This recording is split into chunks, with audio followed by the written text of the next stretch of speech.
morning. Welcome to all the dignitaries from BCIC, Bangalore Chamber of Industry and Commerce, for the BCIC Manufacturing Conclave, Technology-Driven Manufacturing for the Growth and Prosperity. Today we have Professor Yashaswini Murthy, who is from the Department of OB and HRM from MS Ramaiah Institute of Management, who would be doing the Master of Ceremony for the day. I call upon Professor Yashaswini Murthy to take over. Thank you. Thank you, Ms. Rajshri. A very good morning to one and all present here. Ladies and gentlemen, it's my honor and a privilege to present the BCIC Manufacturing Conclave, Technology Driven for the Growth and Prosperity under the initiative, an initiative under the aegis of Manufacturing Expert Committee BCIC. At a time when India is aspiring to become a manufacturing hub through various initiatives such as Make in India, Skill India or Startup India, Industry 5.0 is expected to revolutionize the production process with higher autonomy and collaborative robots.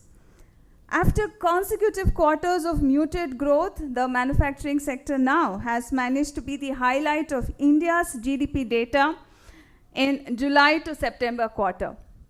India's GDP growth is in the second quarter came up to 7.6%, higher than the 6.2% registered in the same period last year.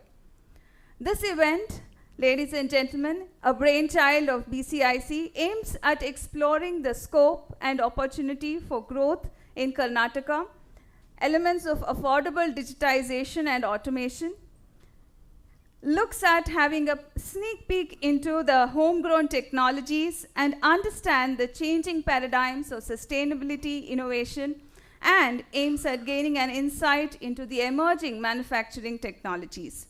On behalf of BCIC, I, Yashaswini Murthy, your MC for today, extend a warm welcome to the officials from Commerce and Industries Department, Department of MSME, eminent speakers, industry leaders, practitioners from various organizations, and to the faculty members and students from different institutions across the city.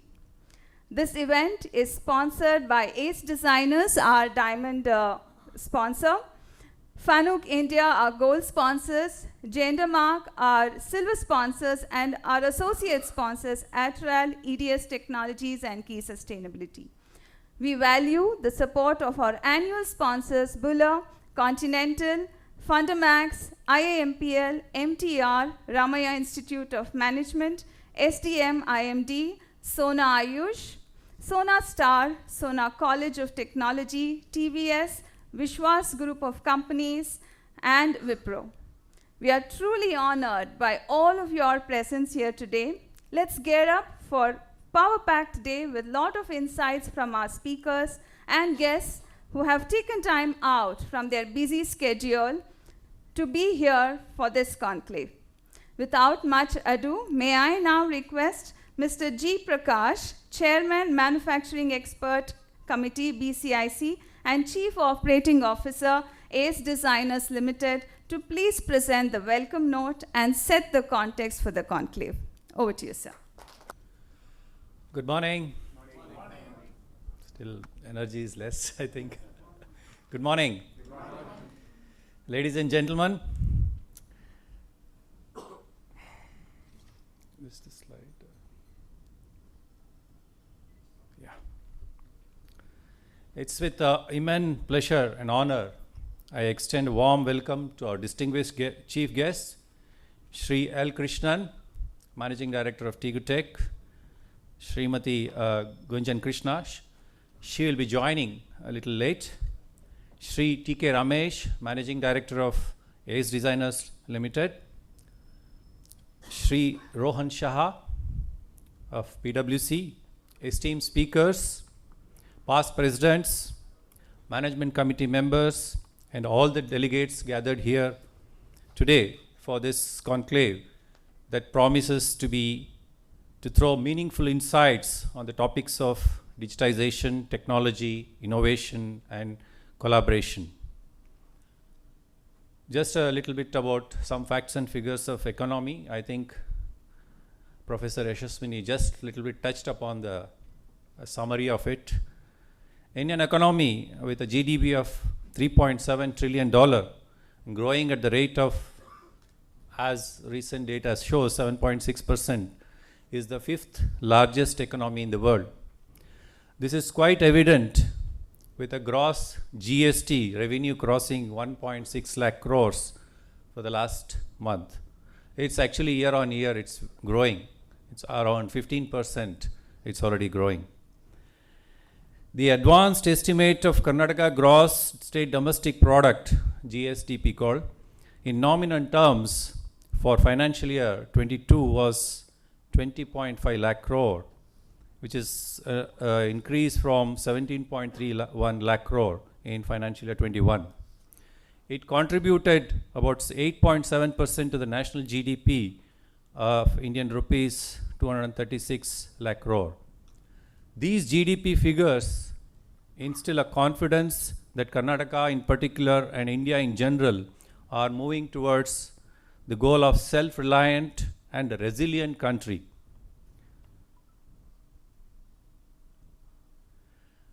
I've been representing BCIC Manufacturing as the chair of Manufacturing Expert Committee. Little bit about BCIC. BCIC actually represent almost 95% of the capital investment and 90% of the labor employed in the state of Karnataka. It has got about 850 strong members from various industries and sectors such as manufacturing, IT, biotechnology, engineering, consulting, legal firms, and academia institutions. BCIC plays a very important role in promoting investment, trade in the state, and has an excellent domestic and international network with MOUs with the leading chamber of commerce across the globe. And I think today we are gathered here for one of the main purpose of BCIC is also to organize seminars, workshops, conferences, conclaves, and interactions with the senior governments, officials from both state and the center on very critical issues concerning the trade and economy. And this has been demonstrated more so during the very, very critical times of COVID, where BCIC, of course, along with the other trade bodies, were coming together to overcome the very, very critical situation of the industry as well as economy. So, in summary, I would say it's got a strong connect with the government of Karnataka to support and foster manufacturing activity for growth and harmony. That's why we call this BCIC Conclave or BCIC as a Namma Karnataka gateway for future India. Now, just let me turn your attention to the why we are having a conclave. The themes of the conclave were chosen are quite apt to the current and future needs. That's Make in India and Atmanirbhar Bharat.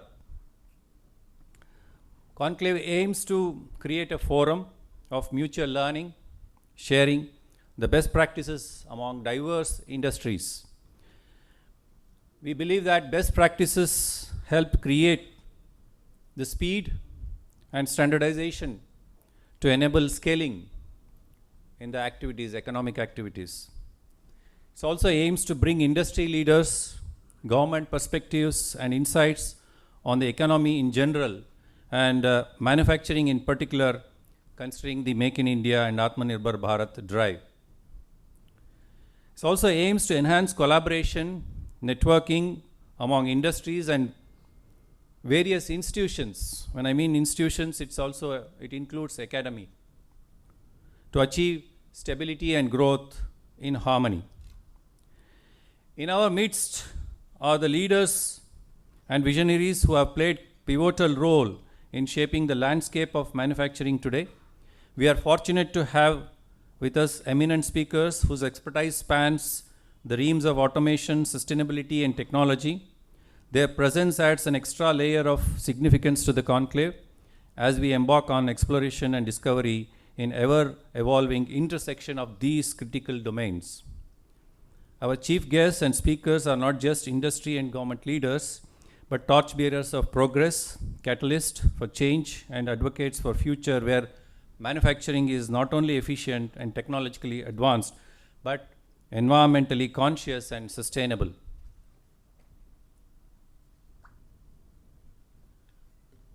And I'm just turning all of your attention to the context. As we gather here, we recognize the profound impact that the automation has had on redefining manufacturing processes. The integration of cutting-edge technologies has not only elevated efficiency and precision, but has also opened new avenues for creativity and innovation. Our chief guests have been instrumental in steering industries through this transformation era, and their insights will undoubtedly light our path forward. Sustainability is not merely a buzzword, but a commitment to responsible practices that safeguard our planet. It's gaining not just importance through climate change and climate justice UN resolutions and the ongoing COP28 summit, but it's becoming a business imperative. The speakers we have today dedicated their careers to finding delicate balance between industrial growth and environmental stewardship. Their experiences and wisdom will guide us as we navigate the challenges and the opportunities that lie in creating manufacturing ecosystem that respects and preserves our natural resources. Technology is ever accelerating force propelling us into the future, and I believe that it is significantly eliminating the limitations what was not possible before. The speakers gathered here have been at the forefront of technological advancements, pushing boundaries and expanding the horizons of what is possible. Their perspectives will illuminate the way we explore the dynamic interplay between technology and manufacturing. The three themes which are interwoven are mutually inclusive and interdependent. And we notice that they are driving both continuous improvement and I use the word discontinuous improvement, educating us that the change is constant. This is compelling us to become more anti-fragile and resilient. Over the course of this conclave, we have privilege of learning from the best of minds in the industry, engaging in thought-provoking discussions and forging connections that transcend boundaries. This is not just gathering, it's a convergence of ideas that will shape the narrative of manufacturing in the days to come. As we embark on this exciting journey, I invite each one of you to immerse yourself in the wealth and knowledge and wisdom, participate actively and attentively, and foster collaborations that will define the future of manufacturing. Once again, a heartfelt welcome to our chief guest, speakers, and all of you who will make this conclave a truly enriching and a transformative experience. Thank you. Have a great day ahead.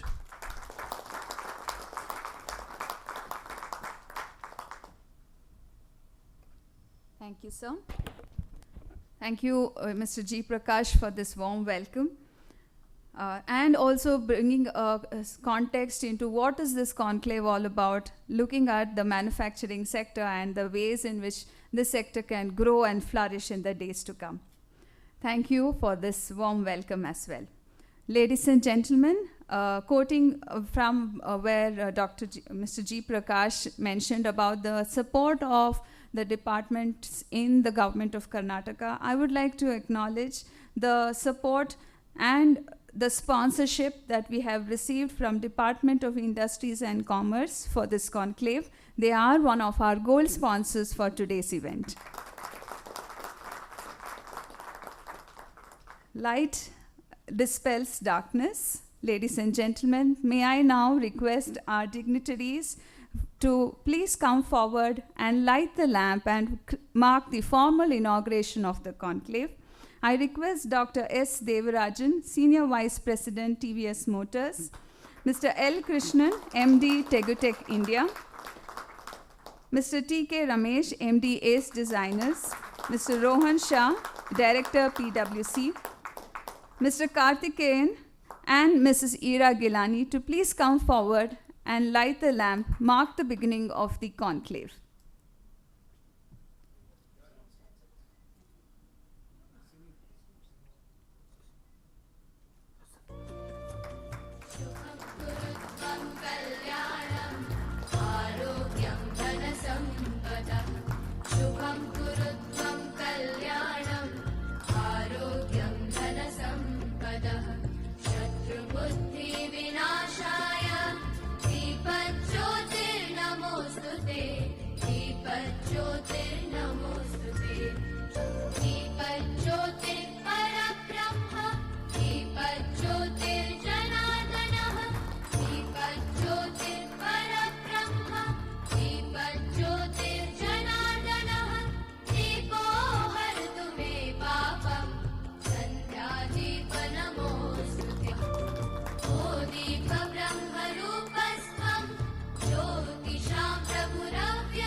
Thank you, dignitaries. May I request a round of applause for the mark of the inaugural of the manufacturing conclave.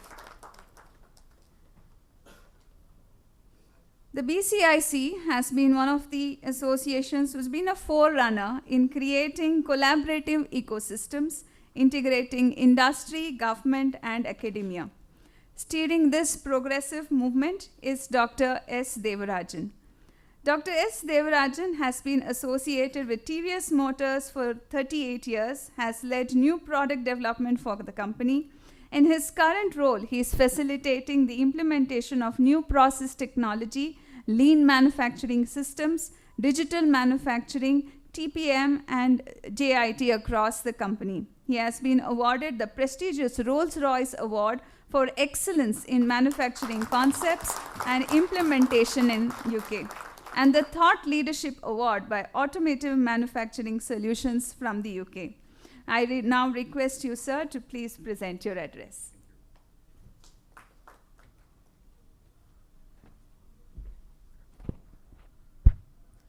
Good morning. Thanks very much for being in the morning today, and we have a packed program. And I just try to tell you what is BCIC, for general information about BCIC, and talk about what is our conclave today. Prakash has already mentioned. I'll talk about technology, and my main thing is I go to the basics normally. Wherever I speak, wherever I talk, that's a problem. So I'd like to keep the time program with it. So as far as BCIC is concerned, we are 47 years old in Karnataka, in Bangalore. So I'll talk about BCIC. Like what Prakash did mention, we started with a theme, how to promote Karnataka. Not only Bangalore, Karnataka, in terms of Mysore, in terms of Dharwad, how to promote Karnataka, because Karnataka got everything, software industry, manufacturing industry, aerospace industry. And morning also, when Gunjan Krishna was speaking in the morning, she wanted to come early in the morning, but she has some emergency into the hospital. She's on the way. She'll come around 10:30, 11, and probably she'll have even last week, there was a good program in which she talked about what are things we can do together with the government.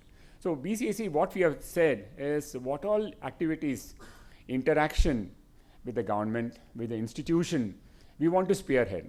That's the reason why we are today. And this conclave, last year we had a EV conclave also in a similar way. There are many, many programs in BCIC. So in fact, we have office in BCIC in Japan, where we have now trying to interlink the MSMEs of Karnataka with MSMEs of Japan. We have an excellent program, and we have around 10, 11 members selected for the pharmaceutical industry. Later on, it will be for manufacturing and other areas. And probably you can listen to our next statement, which will come. We have a website in which we call all the MSMEs together and see how we can interact. Because Japan is known for quality and known in terms of the manufacturing and in terms of the lean concepts and how quickly it can be done. So how we can interact with them. That's the main purpose, and that is the government initiative program of Japan. And definitely our office in Japan also will support this particular thing. Secondly, there are a lot of institutions, governments around, the countries around which want to work along with BCIC in terms of Thailand, in terms of Indonesia, many, many areas. So probably we will try to sequence our activity and see that we make progress. We want to ensure we go to the next step, not the MOU alone. We want to say how we can interact, how we can help our members. We have some 850 members, and these are the office bearers of our thing today. We have Vineet Verma, who is in charge of the brigade. And we have a program in February and March where World Trade Center comes to all around 100 countries come to Bangalore, and BCIC is a knowledge partner for that. And we have a lot of interaction with trade, technology in that area. And we have Bueller, a lot of interaction in terms of the food industry. So another big activity which is trying to go about. And of course, Ravindran is our past president. So we have a very close-knit team. And we have something like 850 members in our area. And we believe in terms of outreach. We believe in interaction. And we have to share our thoughts and share our progress together. And along with academia, government, startups, you name anything. We have 850 members, very, very active. And we have something like, the main thing is to assist many of our activities today. The why I'm mentioning this more and more particularly is we can tell what to do, how to do, and why we are doing it is going to be most crucial. And we believe in brass tacks. We go into basics and say, yeah, this can be done this way. Interact, get feedback, and go forward. There's nothing like rocket science. It's always basics. We how to strengthen our basics. So that's why we worked along with the institutions, along with the college institutions too, to strengthen our basics and make Karnataka, make India progressive forward. So we have something like 28 expert committees. We represent all in terms of aerospace, manufacturing, agriculture, food, startups, industries, hospitality, okay, so and electronics too. So we have something like 28 expert committees. We have 250 programs a year. So 365 days, 250 programs. So almost one program, almost every alternate day. There'll be web seminars like this, interaction, visits. We want to make it very, very active, and we are very close-knit. So we work together, we call each other and say, yeah, this can be done, why not? Try. So we'll try to make more of this interactive. And any suggestions today, any more members, we're all welcome, okay, to the movement. And we also have a lot of research papers. We work with the government. We work along with the central government into the taxation, in terms of the infrastructure here. We also worked with the gig workers last week, also working towards how to have insurance to them, how to make it happen, working with the government. And also on the now wage policies coming up, I think a lot of interactions going along with the government too. So, and foreign collaboration, I mentioned this, Thailand, we want to ensure that people want to come in, and we will go step by step, go systematically into our areas. So this is about BCIC. So anyone in terms of interaction with BCIC, rupa@bcic.in and our website. We have all the programs of BCIC launched in YouTube.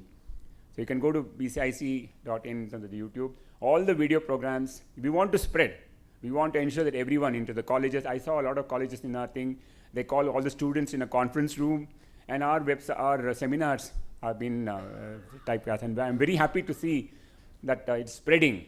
And we want more of college students. We want more of institutions. We want more of young people into it. Amrita in terms of our setup, Mysore activity, Japan. So this is about BCIC, okay? So now coming to the technology. The reason why we are here, we are growing. We are all in a very, very positive mood. And even yesterday I was in Indonesia, and the amount of activity going on there, Vietnam and other areas, the progress is so much, and they talk so much about India. You should see I'm seeing the pulse of what India is when you go outside India. So we are growing, and the purpose in which our program today is to support this. We are growing, technology is changing. Are we aware of it? The things about digital, are we aware about and implement more? How to make it affordable automation so we make them practical. So that's the main purpose today. I think there'll be a lot of practical cases. You can ask many questions. Please be till the end when you see sustainability is a core. So it's going to be an interesting program today. So India is growing, and the fastest growing in terms of even Karnataka, in terms of growth, in terms of the technology areas, in terms of software areas. India is, and main core of all these things are MSMEs. OEMs, we have Toyota, Volvo, Bosch, of all the teams are members, but MSMEs are the backbone. So we feel how to have a supplier integration, how to have a supplier partner, in terms of quality, in terms of the lean, in terms of, we always call it quality cost delivery in all our cases, right, when we discuss. Now it is changing to quality cost time. If we miss the time, we have a problem in our hand. So it's important to see India is growing. At the same time, how we are aware of it. Are we prepared to take care of it? That's the main intention of this program, and there are so many other programs including insurance, including the taxation. You'll be finding it BCIC very, very active and integrated approach, okay? So in terms of why we are talking about manufacturing, it is a core. Any industry you take, manufacturing is the core. Whatever design, I think if you want to add value, is design and manufacturing, not only assembly engineering. So how we can work towards in pharmaceutical manufacturing. Another thing is India is the lowest in automation. So there's an opportunity. And India is jugaad, you know, so much of technology happening in every areas. How to harness this.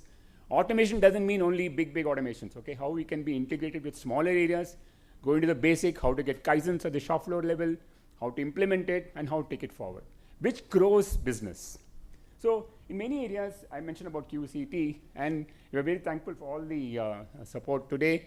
And we are getting more and more support. We want more members. We want to make it into a movement in Karnataka. So another thing is, I always believe in tattvas. Go into Agni, Vayu, Jal. our core technology, our core culture is strong. Can we use it forward? Can we take all these things to basics, and our Vedas are so strong? So why can't we have our own Industry 4.0 in terms of culture and implement these in our areas? And believe me, whether space or water, all are conservation. Don't you believe? Everything is conservation. Can you save water? Can you save energy? Can you save space? We are all in that. Whether 5 years, you talk any name today, all are linked, according to me, okay, my personal opinion, all are linked to our culture, all are linked to Vedas, how to link up basics. Okay, so that's the reason I always believe in how to harness the welfare of people, how to harness the welfare of operators. We have many suppliers, we have many customers in our cases. According to me, the basic customer is an operator. Are we looking at the ergonomics? Are we looking at every areas? So I take that into a little bit more into the areas. And definitely, as everybody mentioned, we are growing. Manufacturing is the key, but still not strong. We have to make it. We are still on 10%. We're down. Now it's picking up. Manufacturing is going to be the key for future, and design and manufacturing would be the key in terms of value add. So, yeah, we talk about customer. We're talking about product, process automation, skill enhancement. We will talk a little bit on skill enhancement, but that is a core area. All leaders of, like all of you, please take skill as a major one. When we go back to our institutions, let's look at what are the next leaders with us, young leaders with us, how to have technology led leaders. Okay, so let's apply all these things into practice.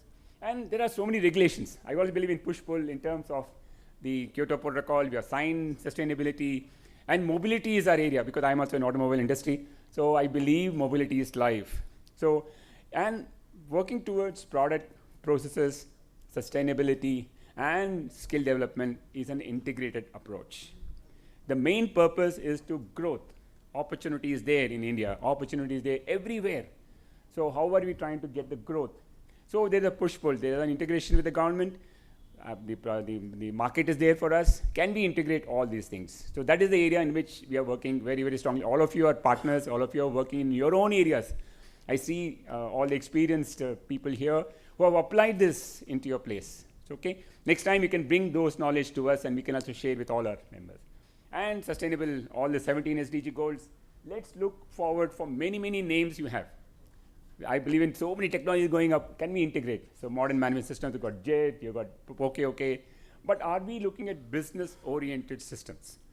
Finally, result in business. Finally, result in your technology. All technologies are fine. Implementation, get the business, get the growth. That's the area in which all of us can work together when we go back to our institutions and say how we can take ourselves. Everyone is important. Everyone engineer is important. Everyone supplier is important. Everyone customer is important. So how we can integrate, that's why I'm saying integration and business-oriented topics. And definitely government, lot of good support, lot of good activities going on in terms of the GDP, in terms of the growth, in terms of sustainability, in terms of the 5 principles.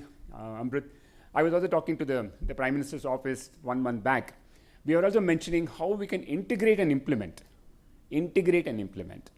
Policies are fantastic. Are we taking it to the policy deployment? Are we taking it to the action? Can we take it to the programs together? So all of us, we can play a very, very active role today in implementing these areas, taking bottom up, top down, bottom up, how we can have integration together to make it happen. I think when we are in this stage where we have time is an essence, technology is growing, are we prepared to take it? Okay, that's the main, and technology changing, you know very well, it'll change. Tomorrow it'll change. We have IC engine coming in, we have all the machines going out of, but the base remains same. So the base of process planning remains same, process of manufacturing remains same. Don't worry about technology coming and changing. Are we strong in our basics, implementation of basics?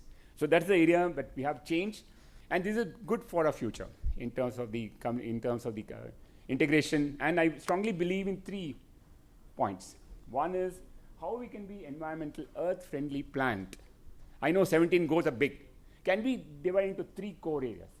How can we have earth-friendly plant, whatever you're doing? How can we have employee-friendly plant? Ergonomics, sustainability, how water saving, energy saving, the flow movement, lean, whatever you apply into these areas, you will save.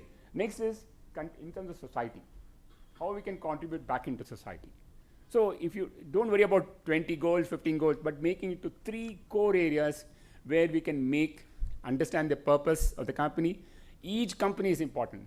I saw the members here joining, and I always appreciate even the colleges joining, engineering colleges, MSM, everyone is important for us.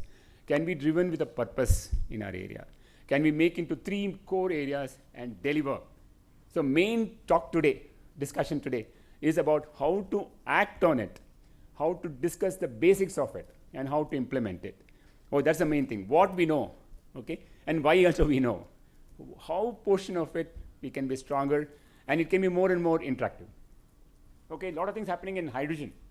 So it will change. We'll have more of interaction. We'll have starting with buses, shipbuilding industry, you know everything. So things are coming into the purpose of green hydrogen, and because environment is very, very keen. When you go to Delhi, 1 month, 3 weeks back I was in Delhi, you can see the smog in that area. We can't afford to give this to our next generation. We have to see how we can ensure. Automobile may be the basic in which everybody utilizes. There are many other areas. Industry, how can we have energy efficient? How can we have solar energy in our area? Wind energy. In TVS Motor, we have 98% on green energy. 100% is water recycled, energy recycled. So all of you, please welcome to TVS Motor. We like to share, understand, integrate, and work together. So to believe this, we need to go circular economy. From design purpose, for process manufacturing, in terms of the reuse, and go into the purpose for it, into the customer. Now, the main thing happening a lot of laws are coming now. Now, scope 3 is coming to picture. If you are manufacturing vehicles, who is using it? How much of carbon emission he does?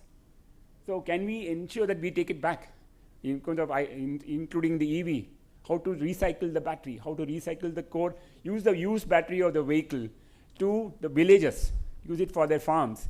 There are so many areas where happening. And the reason why I'm also quite energized is there are so much to learn more. I may have 38 experience, there's no use. How to learn every day and apply and into the circular economy. This is the main thing. So another thing's happening. There's nothing like percentage today. Okay? It has to be 0 ppm. Period. Nothing like, you have to ensure that the quality is ensured, is maintained. Ensure that the perceived value to the customer is given. Any technology you take, ensure that the perceived value to the customer is given, and on time, and ensure its sustainability in terms of growth, in terms of lean. So names are many, applications are there. I'm talking future, but no future now. So like that is the new things happening. And you know very well, it may happen next day, next time in terms of changes, we should be ready. And in terms of how we can apply, whether it's machine tool industry or manufacturing industry or automobile industry, can we go into new product? And believe me, unless we are in touch with technology growth, we have to apply into our areas and use in our areas, then the sustainable growth will be there for us. So we are in an energetic movement today, and we are very happy that everyone are participating. Please have open the discussion, discuss each discussion with us, open for question and answers, integrate, work, and ensure that we get all the work together. That's the purpose of BCIC. So thank you very much for today. And you know very well that we can't be in the same spot. It's going to be a challenge. And all of us have to become students, have to become learning period, apply it, and take the nation forward. And back into a Karnataka, how to make Nama Karnataka the future of Gateway India. And we have also mentioned the point is now. Okay? So thank you very much for the opportunity. Thank you very much for all participation. I think we'll record this, make it as a movement in Karnataka, and we look forward for an extremely excellent the talk by Professor Krishnan, all the areas of ACE, and I'm telling you, it's going to be a huge learning today. And in fact, Bharti had mentioned he is a king of, in terms of digital in our area. He'll talk about more about IMTMA, our ACE manufacturing ACE systems. And we have a lot of actions together. So thank you very much for BCIC organizing committee. You're very actively participated and make it happen. I think on time. Yeah. So thank you very much and all the best, and looking forward for a lot of interaction. Thank you. Thank you, sir, for the insightful address and a bird's eye view of all the initiatives of BCIC and the industrial sector per se. Promising times ahead for sure.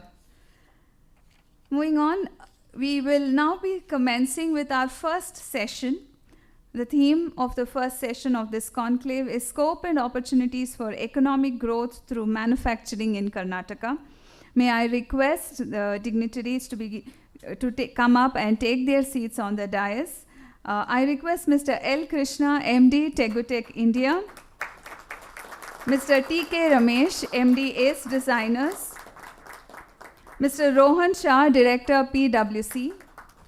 Joining them would be Dr. S. Devarajan, Mr. G. Prakash, Mr. Karthikeyan, also on the dais.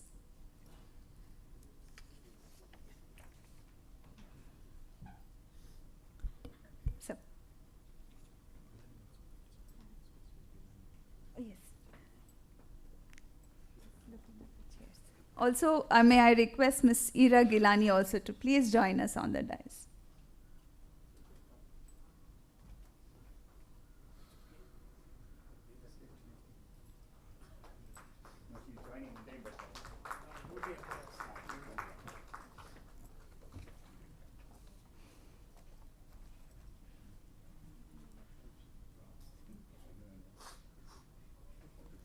Ladies and gentlemen, our chief guest for today's morning session is Mr. L. Krishnan, MD of Tegutech, India. Tegutech, India is a multinational company with world-class manufacturing facility of tungsten carbide cutting tools located at Bamsandra Industrial Area in Bangalore. Tegutech is a part of the International Metalworking Companies. Its world headquarters is in Daegu, South Korea. Since its inception of the company in 2000, Mr. L. Krishnan has been instrumental in widely establishing market for totally new products of Tegutech and getting it accepted by customers all over India. He has been a past president of Indian Machine Tool Manufacturers Association, a member in the CII National Council, a past chairman of Confederation of Indian Industries Karnataka State Council, also actively involved in many panels of Confederation of Indian Industry over the last 10 years. He is a proud recipient of BFWIMTA Lifetime Award for the contribution to the machine tool and metalworking industry in 2023. Mr. Krishnan holds a mechanical engineering degree, and before joining Tegutech, he had the opportunity to work with industry majors like Ashok Leyland, Vidya, Elja Equipments, etc. He has started as a graduate trainee in manufacturing in Ashok Leyland and has nearly 40 years experience in manufacturing, marketing, application, and sales of industrial products in various reputed organizations. So we are very honored by your presence here today. Please come and present your address to the gathering.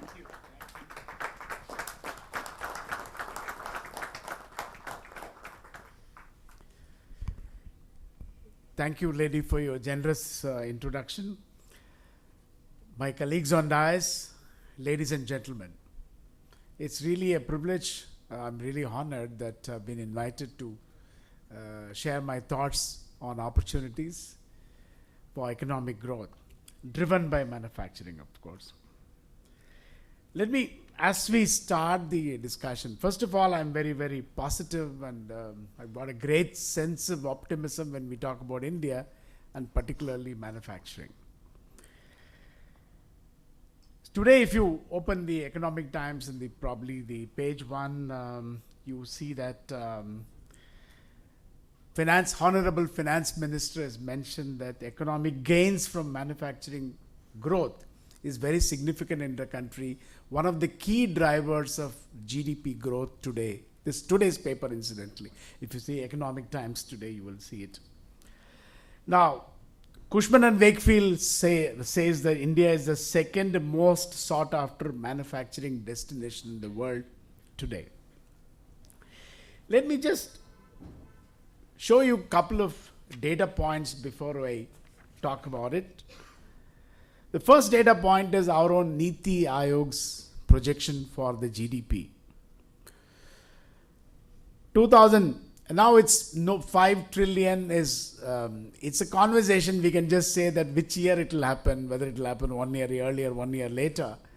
the number is not really being questioned. So slowly, from a very negative non-believer in our own selves, we are moving towards to start believing in ourselves in the first place. So Niti Aayog projection says by 2030, GDP is estimated to be 6.7 trillion. And by 2047, when we turn 100 years of independence, expected to be $29 trillion. Currently, GDP contribution to the, manufacturing contribution to the GDP currently is about 16-17% range. We have an aspiration to go to 25-30%, which is really a steep journey, but nonetheless it's possible. I have taken for the purpose of projection only 20% contribution of manufacturing to GDP. Even at 20% contribution, you are talking about the size of the manufacturing economy is so significant that not many countries around the world would have it. Probably you will only have a country like China possibly coming anywhere closer to your point of discussion. Second important data point I want you to really see is that exports. Niti Aayog's projection for growth in export is also very significant. So if you want to move from current levels of export to a very high levels like $8.7 trillion by 2047, this is not going to happen only by volumetric growth, it is going to happen by value added growth. From a very large, you can't be selling more and more iron ore, more and more bauxite, more and more. It doesn't take you anywhere to reach this kind of value. So we need to be adding value to our exports. Once you have to add value to your export, manufacturing is the gateway for this. Without manufacturing, you wouldn't really be able to add value to the growth. So I'm very optimistic. Some people may say that, look, Niti Aayog is our own projection that can we go by this Niti Aayog alone. Let me just present you another data point. This is projection by Goldman Sachs. Goldman Sachs is estimating that GDP by 2050 is 22 trillion. See, look, first of all, for us to say whether it is 29 trillion or 22 trillion, we can't really imagine the difference today sitting here, right? We don't really know what is the difference it makes. So it doesn't really matter. All that we can say is from current level of 3.5 trillion, it's hell of a lot. That's all is what we need to understand. So let us not really get bogged down with numbers of GDP. But even at 20% of Goldman Sachs projected GDP level, you're talking about $4.5 trillion size of economy. At 20% projection, which I have taken as a conservative, I'm sure that it will certainly be upwards of 20% for sure. So I think we should just rest the subject of whether we are going to go, whether there is an opportunity. I think opportunity is there. There is nothing to really discuss here. So that's I just want to rest the discussion on, is there an opportunity? There is hell of a lot of opportunity for all of us to grow, and particularly manufacturing to grow. So one of the data point which I want to give you is, when you talk about manufacturing, when you talk about exports, as I explained, that value added product contribution to economy, manufacturing as well as to export is very critical for driving the growth. When you talk about manufacturing economy or exports in trillions of dollars, sometimes we wonder, what does it mean? Is it really possible? Where are we now and can we go there? Let's talk about only one company and one product. One company is Apple, one product is cell phone. One company, one product in a matter of few years. Now Apple is projecting by 2024, they would export out of India order of 1 lakh crore to 1,50,000 crore worth of goods from India. If it can happen with one company and one product, when you broad base your activities, when you start making for the world, I don't think reaching this kind of aspiration is any imagination. It's very much within the reality. So we have immense of opportunity to grow. The next important question comes is that can we take it for granted? No. We can't take it for granted. Does it automatically guarantee that, look, all these slides have been made, so now we can go home and then automatically we'll achieve this? No. A lot of work needs to be done. First of all, the policy makers today are very, very aligned to the growth of, whether it is a center or a state, everybody is talking about it. People understand now only when you make the life easier, capital flows into the country or a region, whether it is a state or a center. So every state is competing for the same pie of investment. Certainly everybody is trying very hard to attract the investment and create job opportunities in respective territory.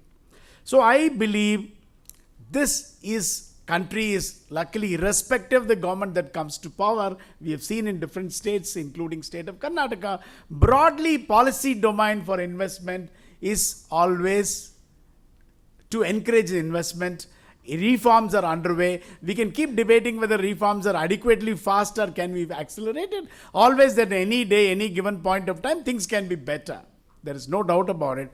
But directionally, we are in the right direction. So I would like to talk the balanced portion of my whatever views I want to share. Keep aside the policy side. Talk about what we can do. Policy, in any case, in my opinion, will happen. It is in any case we can't influence except for talking to them and keep highlighting our problems. What we can do is certainly we can go back to our shop and do many things ourselves. So this requires to succeed in this environment and then utilize this opportunity, what is in front of us.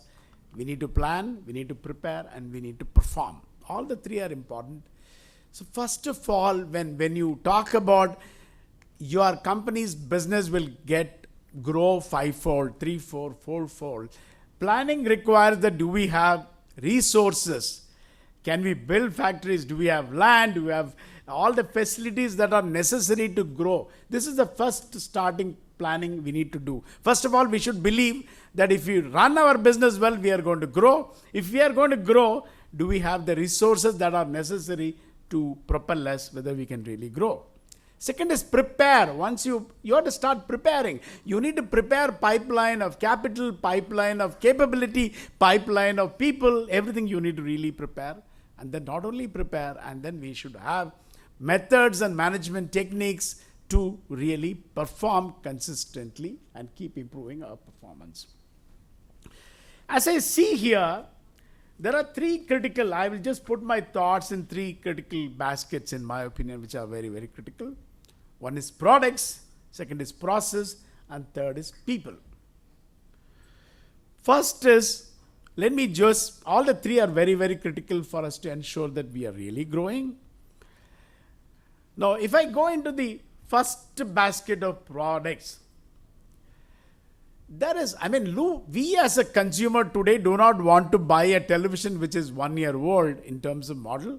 We don't want to buy a phone which is very, very obsolete. We don't want to buy a laptop which is possibly older. Our consumers, whether it is a B2B or B2C, nobody wants to buy products which are not really modern, state of the art. The product needs to be, whether we like it or not. I know my own colleagues sometimes say that, look, we make cutting tools. And when we make cutting tools, people say that India doesn't have really that kind of machines. We don't need an internal coolant. We don't need 50 bar pressure.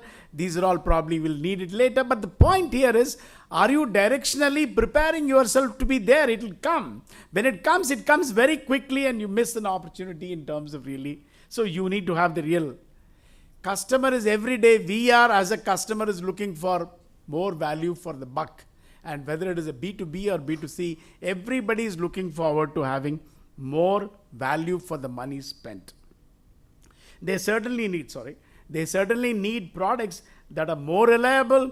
See, if you look at consumer products today, the reliability of consumer product is very, very high. Most of the time you throw your washing machine because you feel that, no, this is an old model. It's 15 years already it has run. Same thing happens. I don't know whether anybody changes ceiling fan. You change the house, not ceiling fan. You look at the fridges. You look at every one of your household commodity, its reliability and the span of life is so high. So consumers, as a consumers, we require products. I remember from the time of 30,000 kilometers, engine should go for boring, but 2 lakh kilometers is the kind of engine guarantee people give now. So it's the complete mindset of the industry and consumers have totally changed. We need to be very, very reliable. But at the end of the day, all these are given. Are you competitive to compete with your competitors in the market? We don't know where your competitors will come from, whether it will be Europe, whether it will be from any part of the world. Your competitors could be coming in. World is becoming more and more. People have access to technology and supply chain across the world. So we need to be certainly competitive. So it's important to stay in products that will give you a growth in the time to come. If you stay in a products program which are giving a growth today and which may not have a growth opportunity from 20 years from now, if you're not investing today, you will have a problem when you get there. So it's important for companies to really plan and prepare for products that are needed by our market and consumers in future, not only today. Let's go to the next basket. We talk about the processes. As a manufacturing companies, people from manufacturing fraternity, process is extremely critical. Process lead to outcome of production. You need to have a stable and predictable process. This is very, very important. Whether it is a Sunday, Monday, or weekend, after holidays, you should be able to have processes that delivers the same kind of results. Whether A operator is running or B operator is running, whether can we get the same reliable output. Continuous improvement as a culture needs to become a part of our everyday activity. Every employee should recognize that have I done something different today to be to improve some part of the process. Many small improvements together make you more competitive as compared to your own competitors elsewhere in the world, which we have seen time and again with Japanese manufacturers and many other good companies.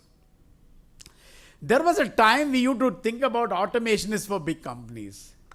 Automation is not for us. Automation is expensive. In my opinion, time for the management to start thinking automation strategy. You need to have a well-defined strategy for automation. Automation cannot be a separate subject by itself. It has to be integrated with your manufacturing strategy. When we started the company 23 years back in Bangalore, we decided that if a particular activity can be done more efficiently with an automation, we will not do a very difficult Excel sheet of return on investment. We will invest on automation. This is the way to go, and it worked for us. We had probably, when our competitors had 1,500 people in the system, we could manage our business with 200 people. So it's important to think strategy. Automation is an important key part of your strategy, the way you think your manufacturing. Industry 4.0. See, look, Industry 4.0, again, we should not fool ourselves by saying that they are expensive. Today in India, I'm sure Chandrasekhar Bharti will talk about it more in detail. You have options available. You have a supermarket of options available in the country, from a very high sophisticated to what you really need depending upon your scale of manufacturing.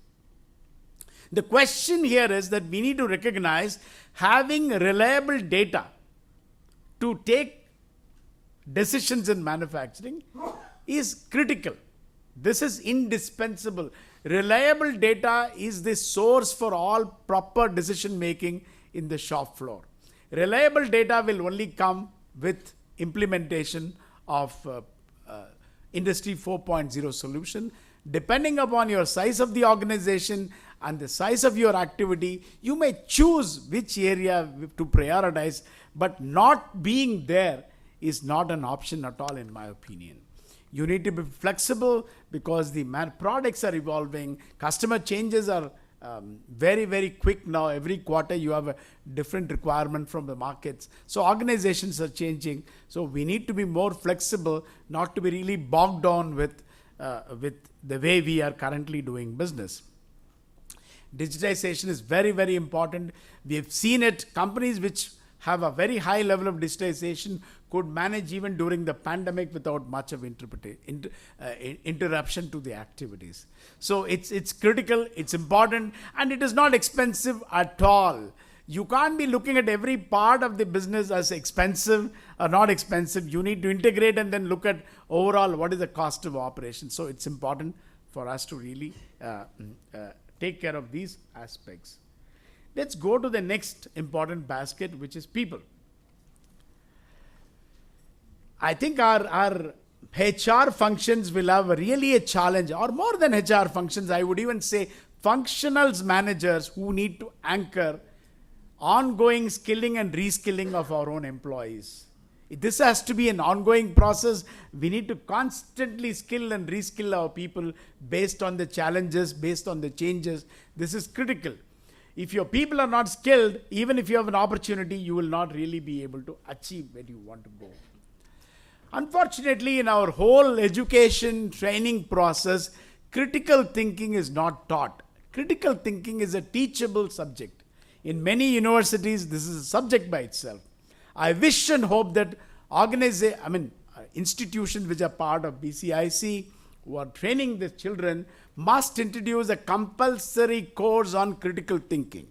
Organizations should find a ways to train their people, employees, to understand critical thinking. Critical thinking is extremely critical for organization to take right kind of you need problem solvers. You don't need people who will just come and report to managers that this is stopped, this is not working. You need the problem solving capability at every level in the organizations, so that they are able to manage their own problems themselves, and they are the best people to solve the problem in any case. Sitting in CEO's office, your ability to solve shop floor problem is quite limited. So demonstrate the leadership at every level is extremely critical. Now, I didn't talk about sustainability. So you must be wondering as to why this is not in the basket. In my opinion, all the three baskets are contained in one big container called sustainability. Whether it is a product, process, or people, every aspect of your thinking and decision making will have to be completely determined by, is this a sustainable process at all? Again, we'll go back to our own experience. When we started, KIDB used to supply water. One difficult year of rain, we found that the tankers were really threatening. Every day in the morning we will have one rate, and afternoon we'll have another rate. We took a policy decision to be water independent. We are not going to depend on buying water at all. Although it took us 3 years of investment in processes which reduce the water consumption, garden which we went more in the direction of trees than the grass. We went in the direction of complete recycling of every single drop of water, and we created a capacity of 500,000 liters of water, rainwater harvesting to store behind our. So we are totally water independent for now 15 years plus. We don't buy water. All that it requires is, but if you make an Excel sheet and say that what is the return on investment, you multiply one tanker water multiplied by number of tankers per day, multiply number of days in the year, you will never be able to take this decision. It has to be management decision that yes, we want to be water independent. This is very critical. I think all the decision making in organization needs to be clearly directed towards, is this sustainable? This is the most important aspect of this. Ladies and gentlemen, thank you very much. It's been wonderful, and have a great conference ahead. Thank you.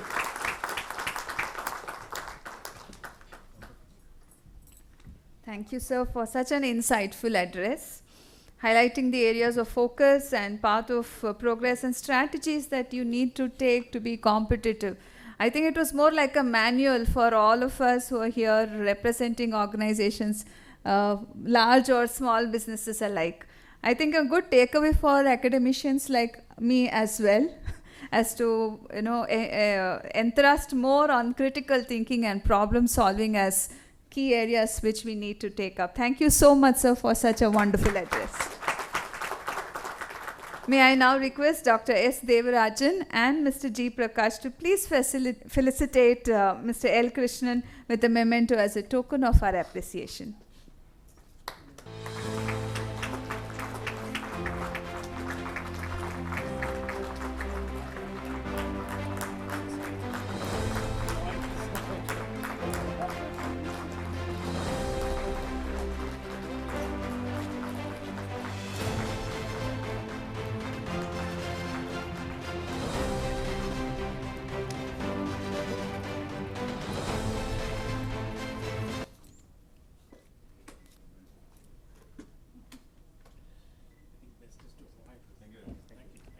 Thank you, dignitaries. We'll continue with this first session where we are elaborating more on scope and opportunities for economic growth through manufacturing in Karnataka. We have the next speaker who would be presenting the keynote address, Mr. T.K. Ramesh. Mr. T.K. Ramesh is the Managing Director of Ace Designers Limited, the largest machine tool manufacturer in India, and the flagship company of 3,000 crore Ace Micromatic Group. The group has a robust design and manufacturing ecosystem. The manufacturing program includes CNC turning centers, machining centers, CNC grinders, machine tool automation, subsystems like turrets and ATC, tool holders, productivity monitoring solutions with pioneering IoT solutions, and other elements which are well ahead of the curve. These products are marketed globally with offices in Europe, Southeast Asia, Middle East, Mexico, China, etc. through a wide dealer network. Mr. T.K. Ramesh is a member of the Bangalore Management Association, member of World Wildlife Federation Council, and apart from his 4 decades of experience in marketing and overall strategic management with a record of leading organizations to sustainable growth and success in domestic and international markets, he has keen interest in conservation of flora and fauna, trekking and camping. We welcome you, sir, to please deliver your address. Good morning, everybody. My own heartfelt welcome to each and every one of you here, members on the dais. I think after the start that has already been made, of course, by LK and what Dr. Devarajan said, and the purpose of BCIC, as Prakash very eloquently put it out, I thought that I'll share with you some of our own experiences and some thoughts that I've kind of put together. Krishnan did bring out the opportunities at a India level and the world numbers. Now, let's look at India, a global manufacturing hub. What are the opportunities and what perhaps could be the challenges under the umbrella of what has already been said and done? Of course, we're talking about manufacturing. Manufacturing is about design, getting it right, making a prototype, popularizing its use, and then of course making more of it, and then perhaps automating what we were doing under manual circumstances into more sustainable, more standardization. This is how what I have seen as manufacturing happening, and perhaps this is what all of us here have seen as happening from a manufacturing perspective. While we did look at India and the India numbers, I think we should kind of say what is happening or what has happened in Karnataka all these days. Of course, we have the 4th position in India by contribution to manufacturing GDP. We are a large contributor, approximately about 8%. Karnataka as a state to the country. We are growing rapidly. It's about 11-12%. And again, BCIC and a lot of the interaction that's happening with the MSME. When I last looked up the statistics, there are around 10 million registered units. If we really look at core manufacturing and the success, whether it's a TVS, whether it's a Toyota, whether it's a Honda, whether it's Hero, a lot of that has happened both from a cost-effective perspective because of the strong supply chain and the MSME that has contributed to many, many things that needs to be done. And the nation, the state, while we need the big OEs, the investors, the big multinationals, etc., now making it cost competitive, making sure that the system is robust, and then making sure that it's all sustainable is where I believe a huge, huge opportunity from my own personal experiences that the MSME really needs to be played, and BCIC being a platform for hand-holding, supporting, working with the with the MSME, I thought it's important that we take a good look at what the MSME does. We have a good base of machine tools, aeronautics, HMT, HAL. We've also got a lot of research establishments here from time immemorial. We've got NAL, we've got GTRE, we've got so many where a lot of, perhaps I'd like to refresh your memories that even Texas Instruments, one of the first internet connectivity, all of that, Bangalore being the IT hub, started long before what happened in Y2K, etc., because of the foundation that was available here in Karnataka and specifically here in Bangalore.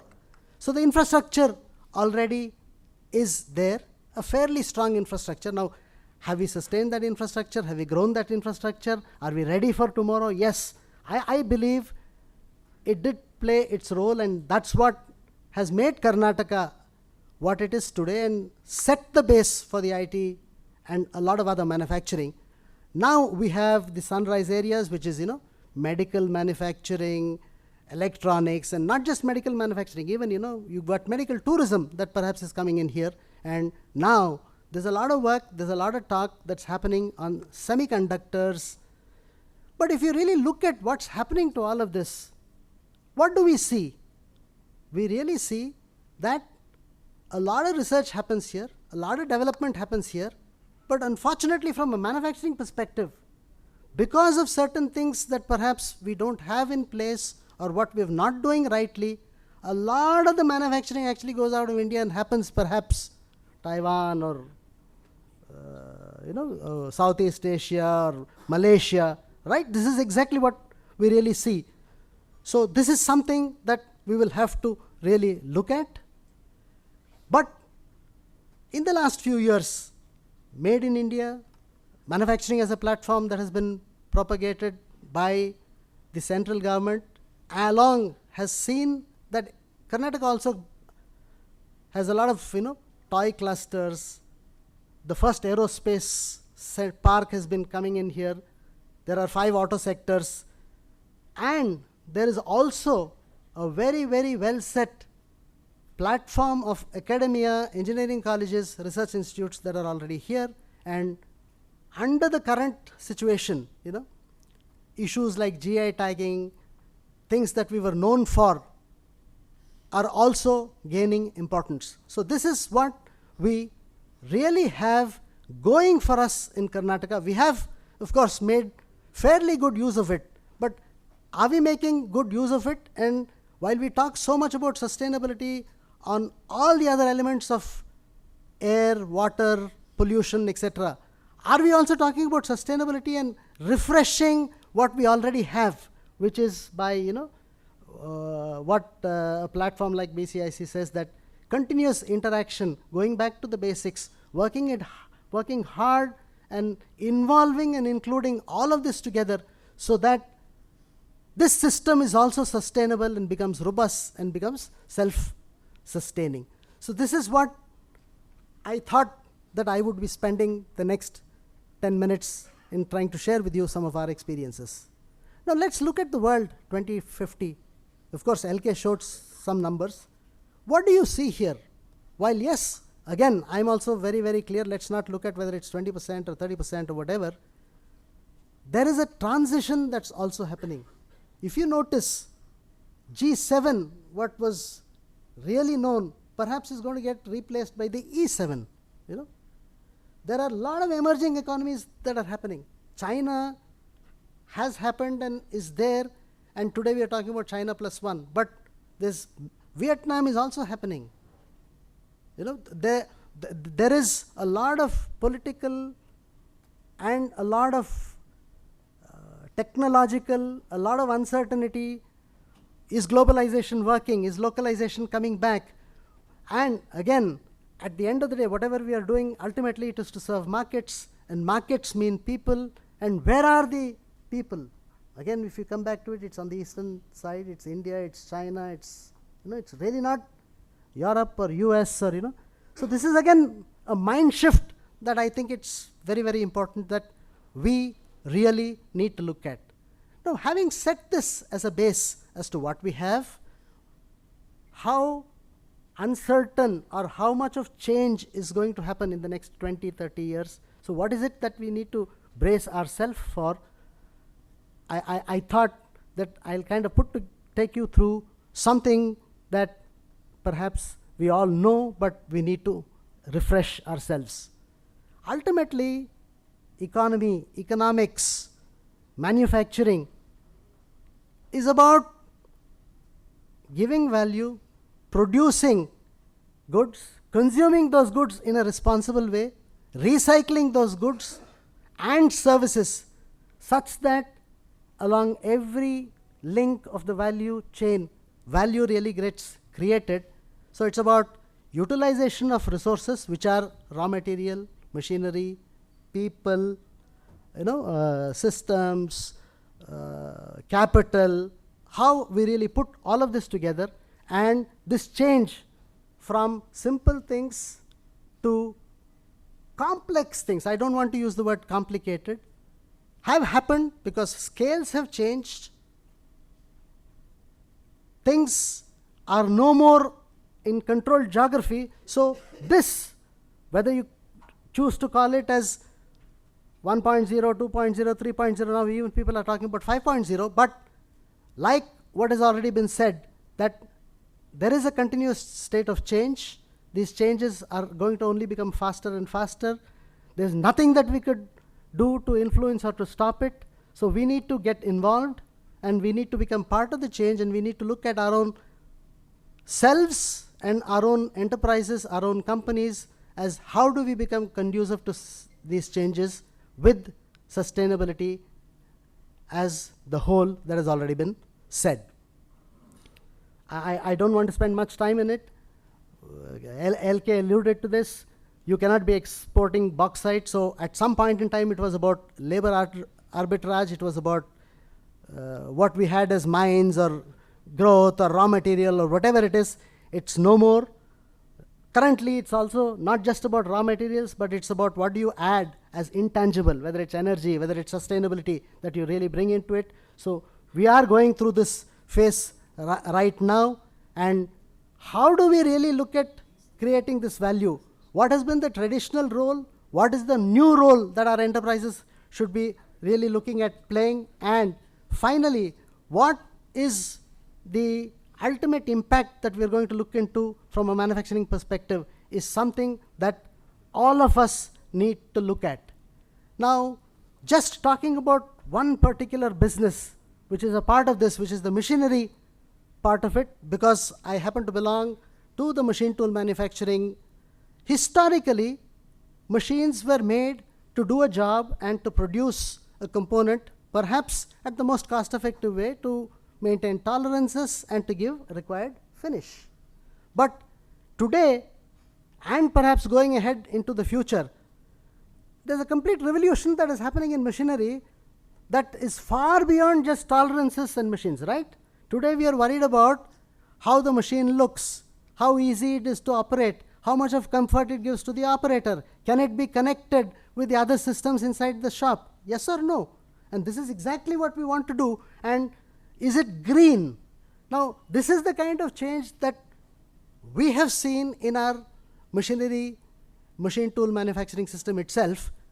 We have been successful simply because we believed that in addition to making good machines, see, a good machine or a bad machine I'm sure is a recipe for failure, but a good machine does not guarantee success. So the last 20 years, if we've become the largest machinery manufacturer in the country, it was more than the machines. It was about trust, confidence, having presence across the country. We were actually selling trust and hand-holding, because the MSME who in 1986 or the early 90s did not or believed that CNC technology needed far more than what they could possess, but working together with them, hand-holding them, perhaps it was more about the trust of not importing, looking at domestic manufacture. Now all of this had to do not just with the design of the machine or the manufacture of the machine or the cost of the machine, but a plethora of other things that were happening and that were relevant in the ecosystem of machines. Issues like manufacturing machines on a conveyor, issues like looking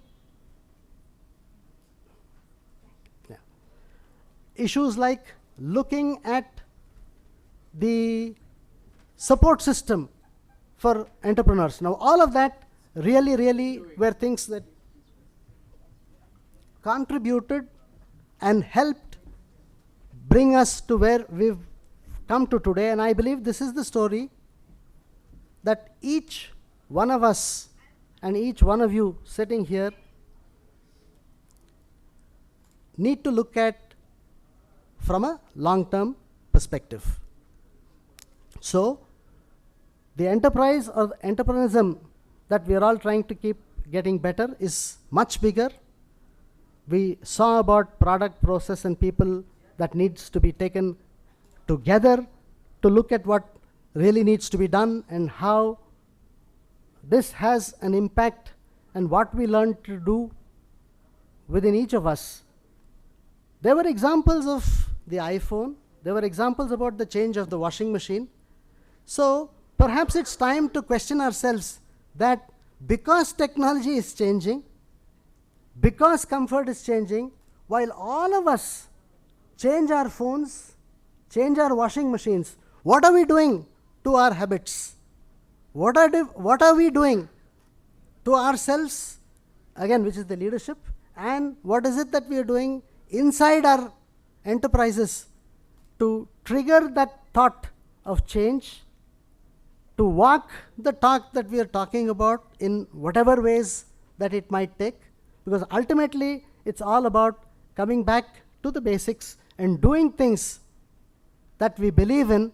Of course, some will have ROIs instantaneously or in a short period of time, some will have long-term implications, and some is about belief, faith, and eventually that leads to issues like sustainability. So before I conclude the last two slides, what I thought that I would spend with you is there is an organizational truth that every organization that's good for big, small, goes through its cycles.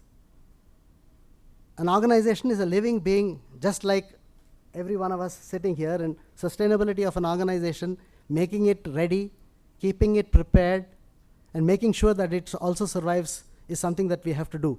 So there is a start phase, there is a growth phase, there is a intermediary troubling phase, and then there is a phase that we really need to take it to.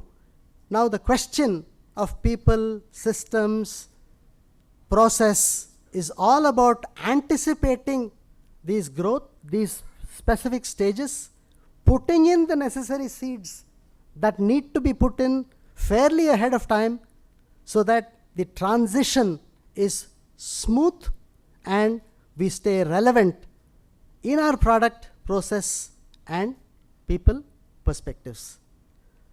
So a professionally driven firm where we look at everything from a 360-degree perspective is something that I think that each and every one of us, with the support of platforms like BCIC, academia, research institutions, HR, skilling, training, is what we will have to do both in the organized industry, in the MSME, in the micro, at those relevant times, phases, and at the relevant degrees, if we really need to look at making use of this opportunity of India, a global manufacturing hub.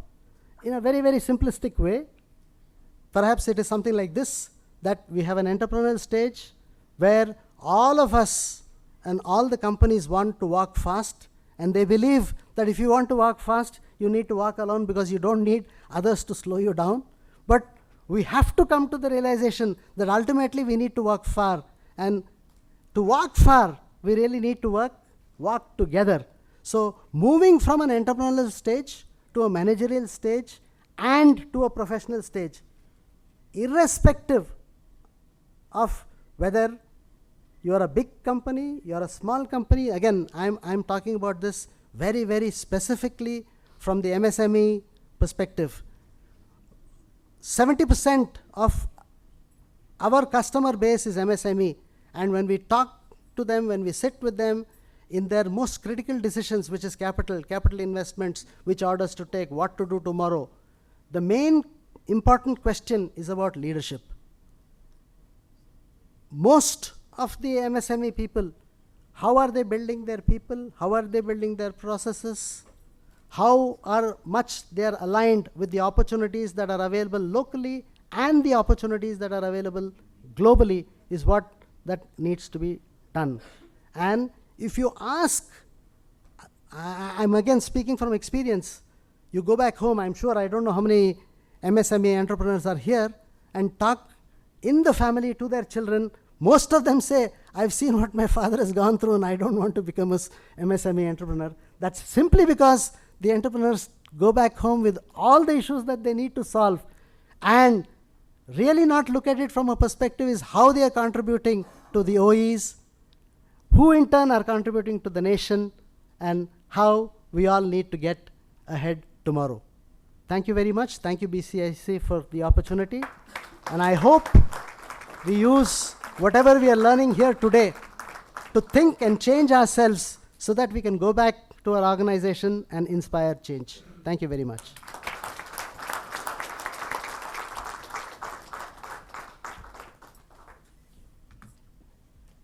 Inspiring talk indeed, sir.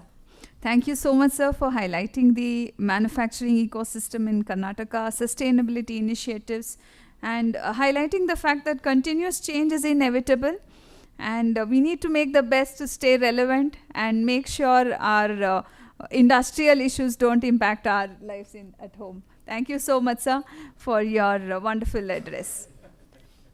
Because the fact that you highlighted that we are not looking at the younger generation starting off an MSME, that might be a very difficult situation that we may face in the future if we do not have something like that. Thank you so much, sir, for highlighting that part. Ladies and gentlemen, round of applause for Mr. T.K. Ramesh for such an inspiring talk. Ladies and gentlemen, we are honored by the presence of Srimati Gunjan Krishnan, IAS, Commissioner for Industrial Development and Director, Industries and Commerce, Government of Karnataka. Thank you, ma'am, for taking time out from your busy schedule and being part of this manufacturing conclave. It is an honor to introduce Mrs. Gunjan Krishna to the audience here today. Mrs. Gunjan Krishna is a 2004 batch IAS officer of Karnataka cadre and a winner of Subhash Dua Memorial Gold Medal for the best performance in the IAS professional training. In a recent stint as Principal Consultant, National E-Governance Division, NEGD, Karnataka, she was instrumental in developing mobile governance blueprint and successfully running e-procurement portal. Later, as MD KSIDC, she was responsible for planning and development of airport infrastructure in Karnataka. She is the first woman commissioner for industries in Karnataka and guided formulation of multiple policies such as new industrial policies for the years 2020 to 2025, ESDM policy, new EV policy, aerospace and defense policy, data center policy, and employment policy in the state that focus on developing clusters across sectors. As a result of policies and efforts taken for the investors' outreach, Karnataka has garnered 38% of total FDI inflow into the country. Good amount of the credit goes to the policies framed by ma'am. Round of applause for this initiative. Also, during COVID pandemic, she has coordinated with BEL as state's SPOC to ensure manufacturing and timely delivery of 30,000 ICU ventilators. As a commissioner, industries, she was instrumental in organizing the highly successful Global Investors Meet Invest Karnataka 2022, which was inaugurated by the Honorable Prime Minister. The event saw a large participation of industry leaders and was successful in attracting close to 9.8 lakh crores of investment to the state, including investments in new age sectors such as green hydrogen, electronics, Leon cells, e-mobility, etc. Ma'am, we are truly honored by your presence here today. May I request you to please present your address.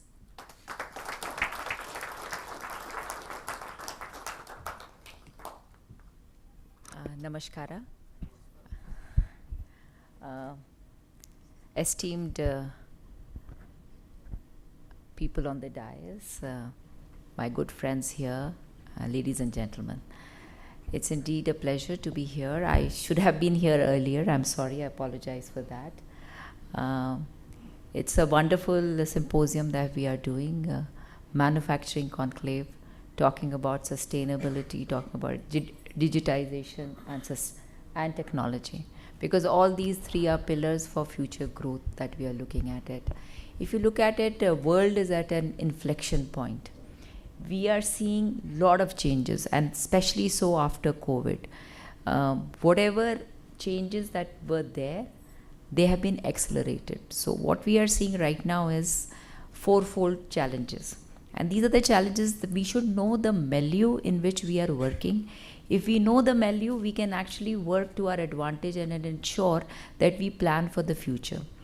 Now, what we are looking at in the world over is, of course, one is the climate change, global warming that we are looking at it, and all of us have to become part and parcel to solve this issue. It cannot be just left to the governments to be solved. You know, we have COP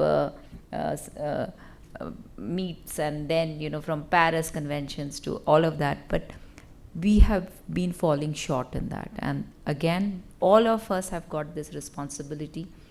Being responsible citizen and industrialist, we need to ensure that when we are doing our manufacturing, we have to ensure that we do not have effluents coming up. Whatever technology we are using, we try to minimize the impact that it has on the environment. From our standpoint, that is something that we need to do it.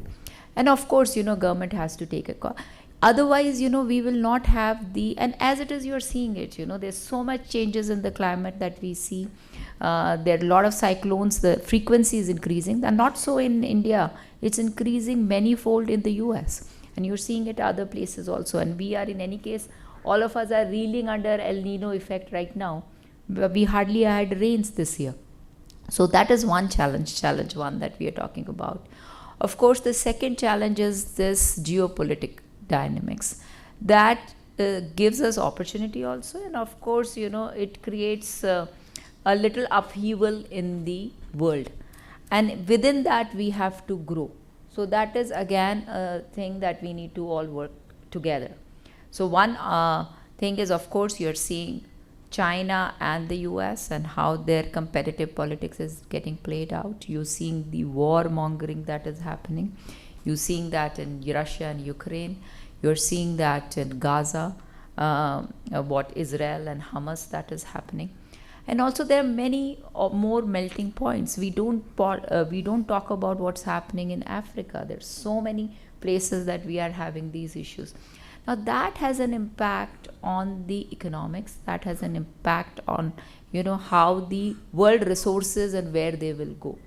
So again, this is something that we have to be very mindful of. At the same time, it's giving us a big opportunity, because because the cooling of relationship between the US and the China is giving us an opportunity. But we must also keep in mind that we are not the only country. We kind of think, our time has come and, we are like, we'll be on top of the world. There is an opportunity. We can definitely make it as a developed nation, but that's not given. It is not something, if we don't grab this opportunity, then we'll again, we'll look for the next inflection point. So here the opportunity is that every big company all over the world, we have traveled last year extensively. We have been to the US, Japan, Korea, Germany, France, and everybody is looking for China plus one. Everybody is looking at moving their manufacturing.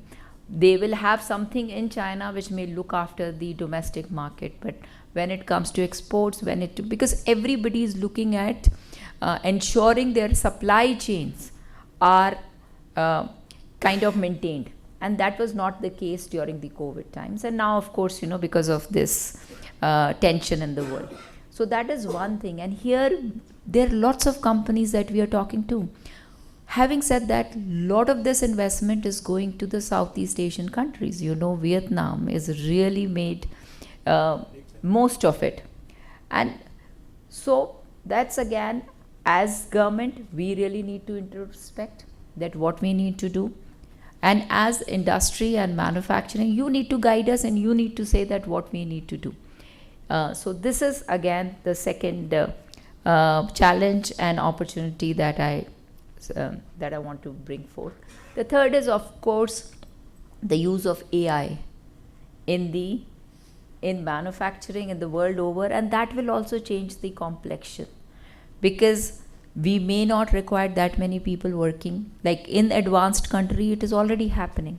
They are moving towards robotics. They are moving towards the manufacturing is becoming more and more, automated, more and more done through the. But in a country like India, where we have 1.4 billion population, and we are also looking at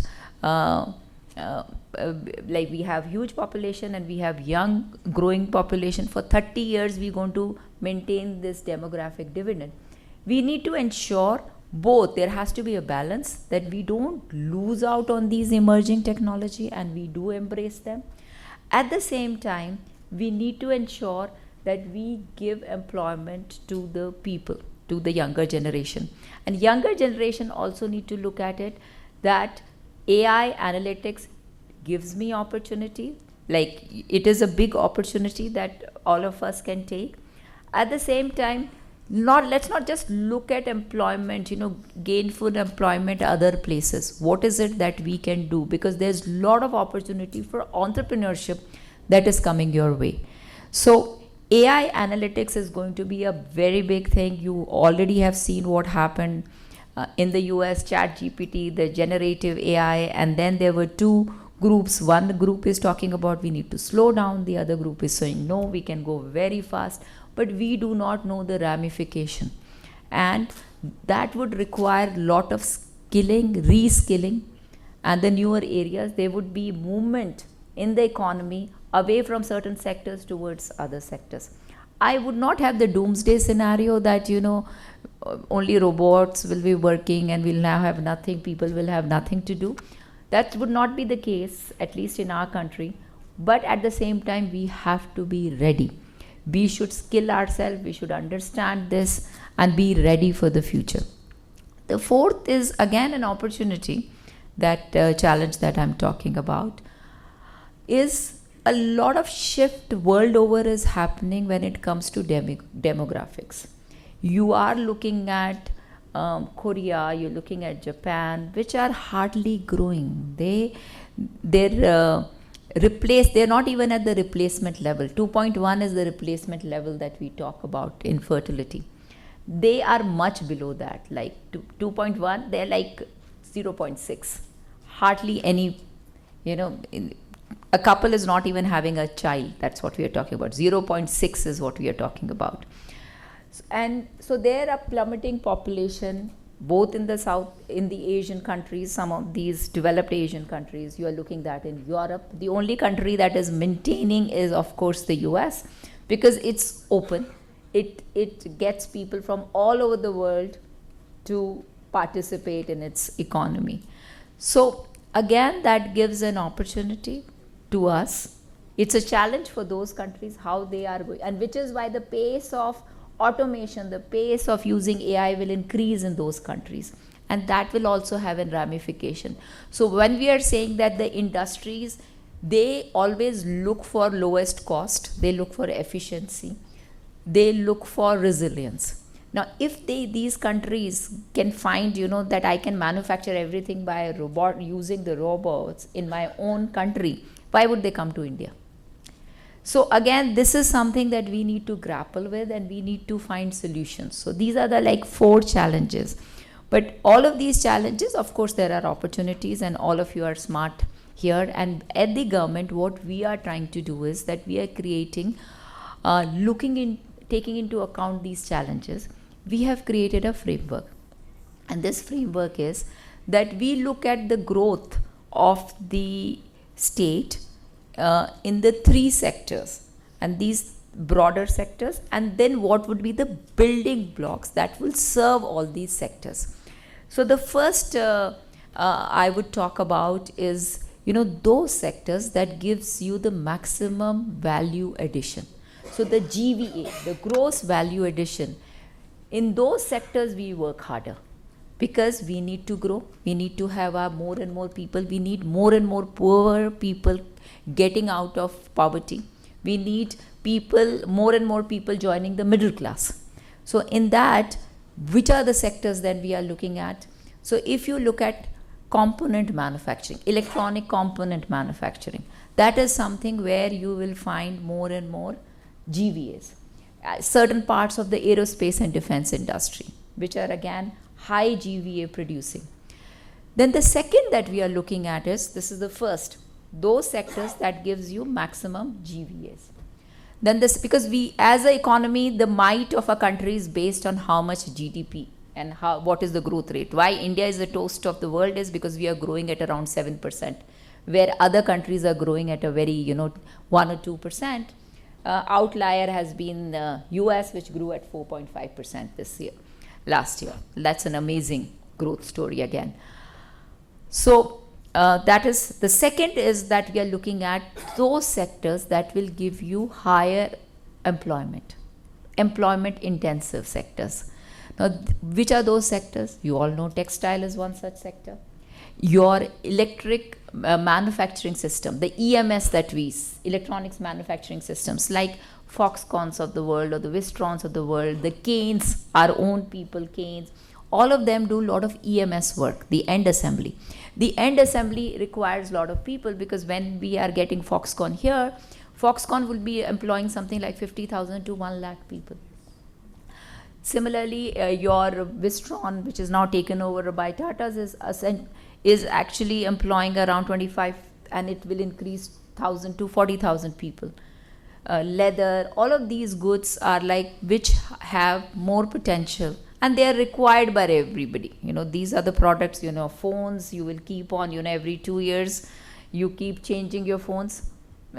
Then your clothes, we all, the high fashion is also part of it. So these are the sectors which keep growing until unless, economy slows down drastically. These are the sectors which have, which keep growing more. Some of them are becoming more inelastic than elastic right now.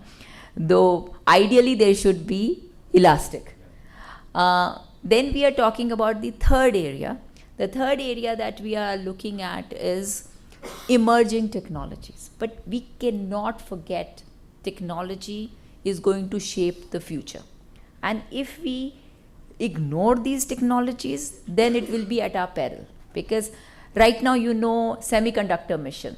Everybody must have heard about that. Government of India has put 10 billion US dollar that we are looking at it, 10 billion fund for promoting the growth of semiconductor industry in India. Now, if we are looking at that, we had chances for 30, 40 years and we have not been able to make any dent when it comes to semiconductor manufacturing. We are a powerhouse when it comes to design. But when it comes to the manufacturing, we haven't been able to do much. And there are many, so here we are looking at that how we can get these emerging technology. In semiconductor, maybe in the chip design, we are doing well, but that too is done by MNCs. Here we have so many of our engineers who are working in the best of the companies. NVIDIA, they're working for Qualcomm, they're working for Intel. And government has come out, Government of India, and we have SAFL, they've come out with design linked incentive. If you think that's something that you have learned there, and there are newer technology, because when it comes to, it is very difficult for any person to compete with Intels of the world. But there are newer technology. There is a company called Nopo here, which is actually making carbon nanotubes. And that person is finding newer uses for that. Generally, carbon nanotubes are used in the aerospace and defense industry. It's a composite. It's a composite that helps the airplane, lighter, and if you're looking at space missions and all of that. But another usage of that is that it can be used in the chip to increase in efficiency. And now imagine our own Namma, person who's from here is actually in talks with TSMCs and Lockheed Martins of the world. TSMC because you can increase the efficiency of a chip. Lockheed Martin because they require composite material. So this is something that is possible. So we need to go in for this emerging technology and give lot of focus on innovation. And I'm happy that we are here in Bangalore, and Bangalore is a hub of innovation. There's so much happening here in so many areas. So emerging technology would again be our focus. And now what would the bedrock on which it all works? Because industry cannot work if you do not have ease of doing business.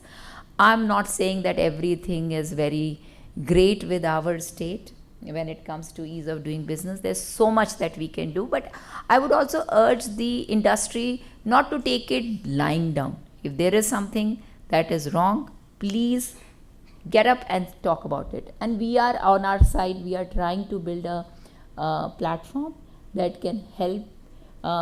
We are trying to refurb the entire, that there is a single window, then every department is there on that single window.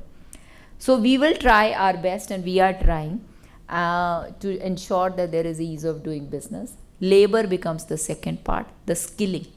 Very, very important, because skill would be the key to the success, because you get up these manufacturing companies. Why so many companies from abroad are coming, but they want these newer skill set.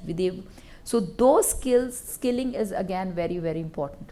So that's the other sector. And we have this series, we have around 2000 ITIs, diploma institutes, polytechnics that we have engineering colleges, we have this entire. But we need to have more and more participation of the industry, government and academia together, coming together on the same platform, devising new courses, partnering with the industries, where the industries can take over our polytechnics and ITIs to run them, to ensure that our people are skill ready. When industry is coming, they are ready, and which is why more companies come to Karnataka. And yesterday I had discussion with 3 major companies, one in the biotech field, the other in the semiconductor field, and other one in the aerospace. And all of them are looking at Bangalore and Karnataka and outskirts also, simply because of the availability of skill set.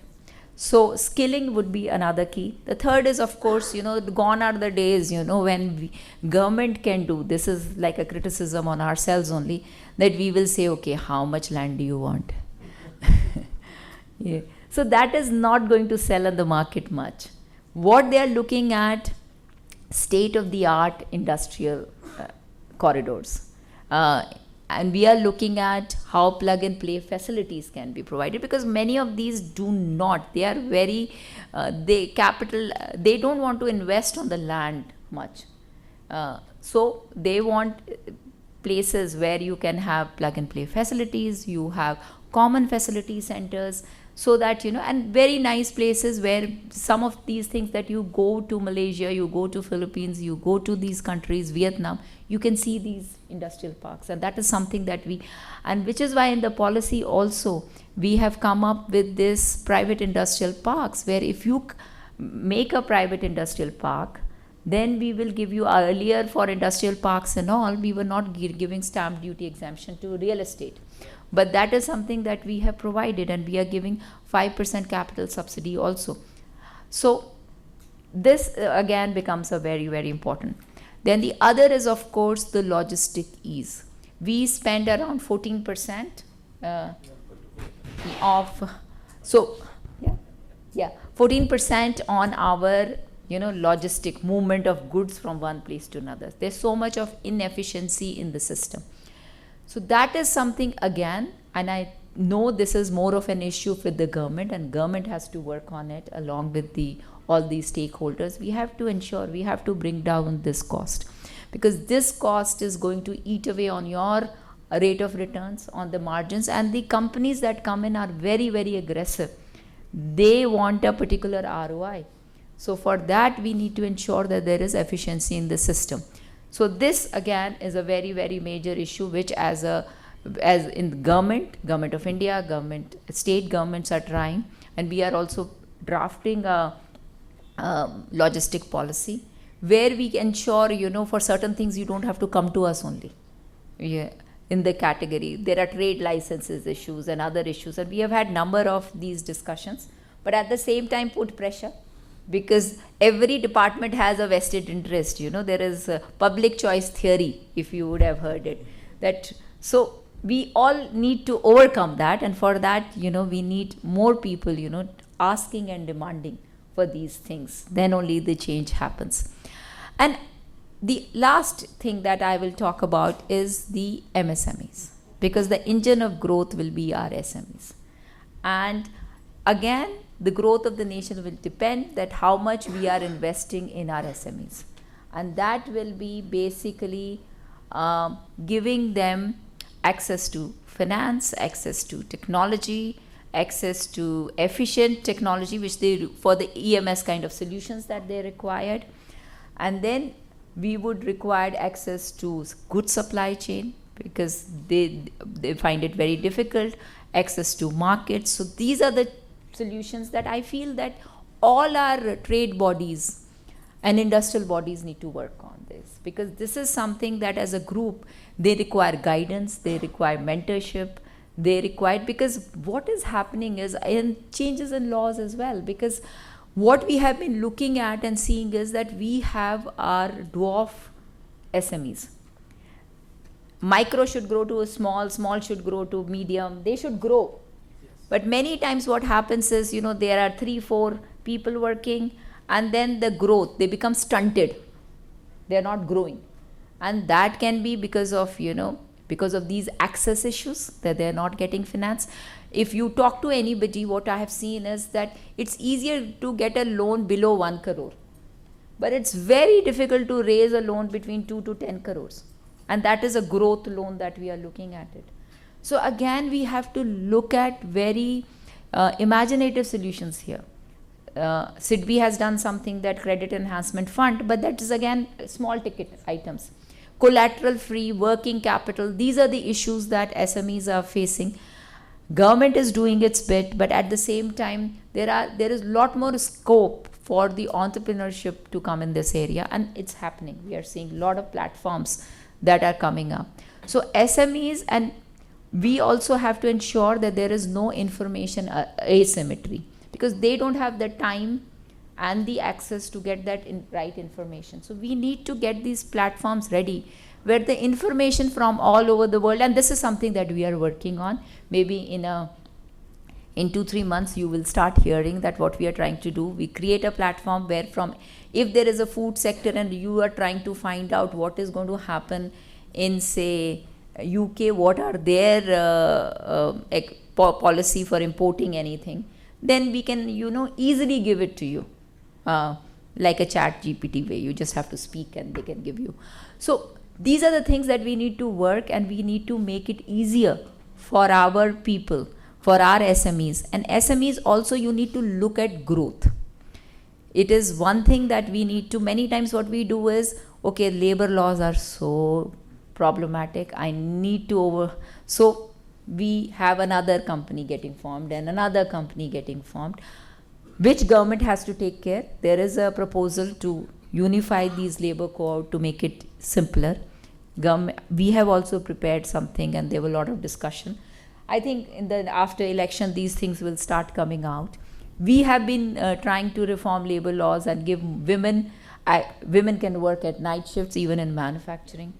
There are flexibility hours, there are fixed employment, that all of these have been worked out.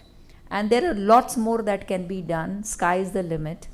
So in a nutshell, what we are saying is it's opportunity, India.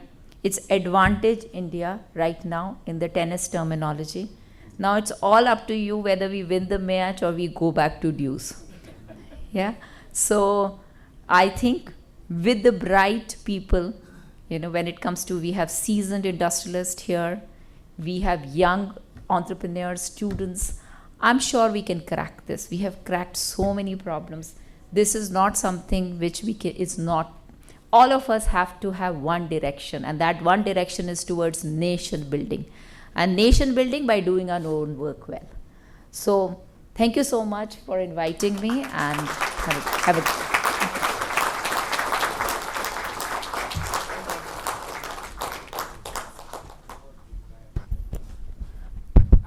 Thank you, madam, for the excellent speech. In fact, Government of Karnataka, especially Gunjan Krishna, is always welcome a group together from FKCCI, from BCIC, from CASIA, from IMTMA. We always approach the government. They are with open in discussion. In fact, the EV policy discussion, given gig workers activity, we are also trying to share the report to the government, and in terms of the employment scheme also. Thank you very much, madam, for all our interactions with you, and thank you for coming here today in spite of your busy schedule and other initiatives. Yeah, thank you, madam. Would you like to give a small? Thank you, ma'am, for this wonderful address. May I request Dr. S. Devarajan and the expert committee leaders to please come forward and present the memento for the wonderful address and the wonderful gesture that has been shown by Srimati Gunjan Krishna, highlighting on various initiatives, challenges and ways forward for the industries, both large and small. Thank you so much, ma'am.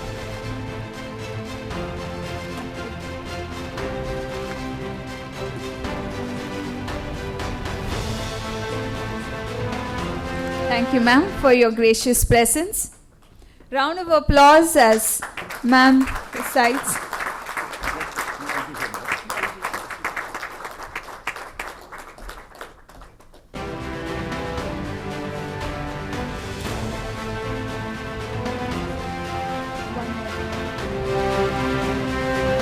Continuing with our session, before we start off with the next speaker, may I request Mr. Devarajan and Mr. Karthikeyan to please felicitate Mr. T.K. Ramesh, MD Ace Designers.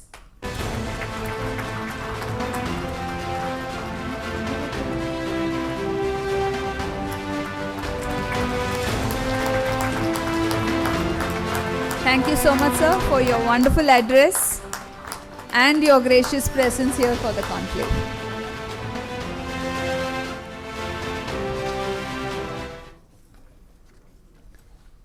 Continuing with our first session, which has been quite insightful and enriching with understanding the industries, the manufacturing sectors, we have the next speaker, Mr. Rohan Shah, Director PwC India. He has around 15 years of total professional experience with around experience in providing advisory services in economic, industrial startups, large units and industrial infrastructure, in industrial parks, IT parks, industrial sectors, MSME parks, common facility sectors, etc.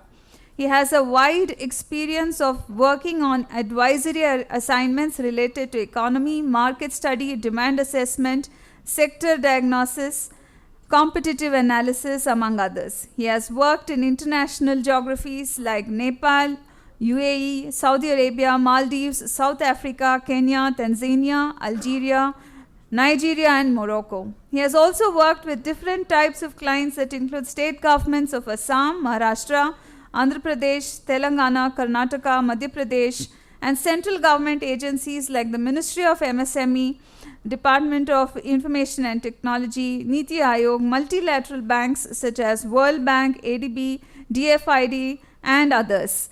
We are honored to have your presence here today, sir. Over to you. Request your address to the gathering. Thank you, BCIC, for having me. Dignitaries on the dais. The session was very insightful. We had a lot of discussions around, the economic opportunities that are available to us. Ma'am talked about a lot of, recent trends like, AI coming up, companies looking at automation, robotics, and other aspects. A lot of it I have in my deck is kind of, at a broad level covered, but I would take you through the, happy to have a discussion around the key challenges which MSMEs face and which are hindering the kind of growth opportunities that are available to us, which we as a group would like to, focus and work upon. So talked about the economic, opportunity that's already there. We are already 5th largest economy, and we aspire to become a 5 trillion economy by 27. We may become, maybe by 25 or 26 also. It may not be a surprise to us. That's the ambition that India has. Likewise, state government of Karnataka also has set an ambition to become a 1 trillion economy, to contribute to the India's ambition. It has identified around 9 key areas, to achieve this ambition. Ma'am talked about, focusing on high value add sectors, high tech sectors like semiconductors, aerospace and defense, pharma, and the likes of them. We are already, one of the, IT capital of the country, and, we need to retain that status. We need to invest in Bangalore and maintain the global high-tech hub status that we have. We need to gradually, urbanize areas even other than Bangalore within the state of Karnataka. These are some of the key strategic areas already identified as part of this growth plan that the state government has formulated. Now, talking about MSMEs, MSMEs are bedrock for economic growth of any country or a region, and that's not very different for India as well. MSMEs contribute to around 30% of the GDP, and Ministry of MSME aspires that this contribution reaches to at least 50% by next 5-10 years. If we look at the mix between micro, medium, and small units, 99% of these units are micro units, and there's a big opportunity that they scale up, and we need to enable that growth. If we look at the mix between manufacturing, services, and trade, 1/3 of it are into manufacturing. Now, the story is not so very different for the state of Karnataka also. Karnataka also has a very large manufacturing base. It is the 8th largest MSME base in the country, and you can look at district wise, where all most of these MSMEs are located. Some of the sectors wherein the MSMEs are present in big numbers are food processing, basic metals, petrochemicals, and others. Now, I'll not go into, I think, the initiatives that the state and central government are taking up. There are many that they are taking up, and to enable the growth of MSMEs. But then, there's a lot of, scope for improvement, and there's a lot of, there are a lot of areas wherein even private sector can play a big role. Let's talk about a bit about MSME clusters. What are MSME clusters? MSME clusters are agglomeration of economic activities of industries related to each other and established in a particular region. Many of these clusters are organic in nature, and there are certain clusters which government also develop, which are not organic, but they are created over a period of time. In case of Karnataka, there are many clusters that have been already identified. Some of them are already existing clusters. Some of them, around I think 9 of them, the yellow ones, are identified as export clusters, which are at a matured stage of life cycle of a cluster, of any cluster. And there are certain other potential clusters that have been identified. So in each of these regions that you are looking on the slide, a typical type of industry sector units are present in that particular district, and there's a group of units present in that particular region. Now, various clusters are at different stages of life cycle. There is a cluster which has a lot of units, but now the industry in which they are into, there's not much future growth or future potential that's there, and there's a need for transformation. Otherwise there will be stagnation, or there will be decline in the growth. There are certain clusters wherein the number of units are very less, and there's a need to invite a lot more units to have that minimum size of number of units in a particular cluster. So what I'm trying to say is, different clusters are at different stages of life cycle requiring different type of interventions. Talking about Ghaziabad is a metal cluster, and if you look at the value chain, we have done a detailed study of this cluster, and what we found is Ghaziabad is one of the cluster which is doing good, which is at a mature stage, and maybe it needs intermediate form of interventions in terms of upgrade of machinery and upskilling of the manpower as per the latest machinery. But on the other side, if you look at the locks cluster in Aligarh in Uttar Pradesh, that requires a transformation. This era is of digital locks, wherein you can enter the OTP and open the door, or you can just put your fingerprint and open. So new digital locks have come up, and the current kind of products that are manufactured in that cluster are the traditional ones, and there is a need that a complete transformation takes place, wherein you will require new machinery, you will require technology, you will require skilled labor. So that requires a transformation of the whole cluster itself. So depending on the life cycle stage of a particular cluster, the kind of interventions typically vary. Now, talking about challenges, ma'am, I think briefly touched about it. And what we have typically seen while we have worked with a lot of government clients, a lot of private sector companies, there are 7-8 key main areas wherein most of these MSMEs face challenges.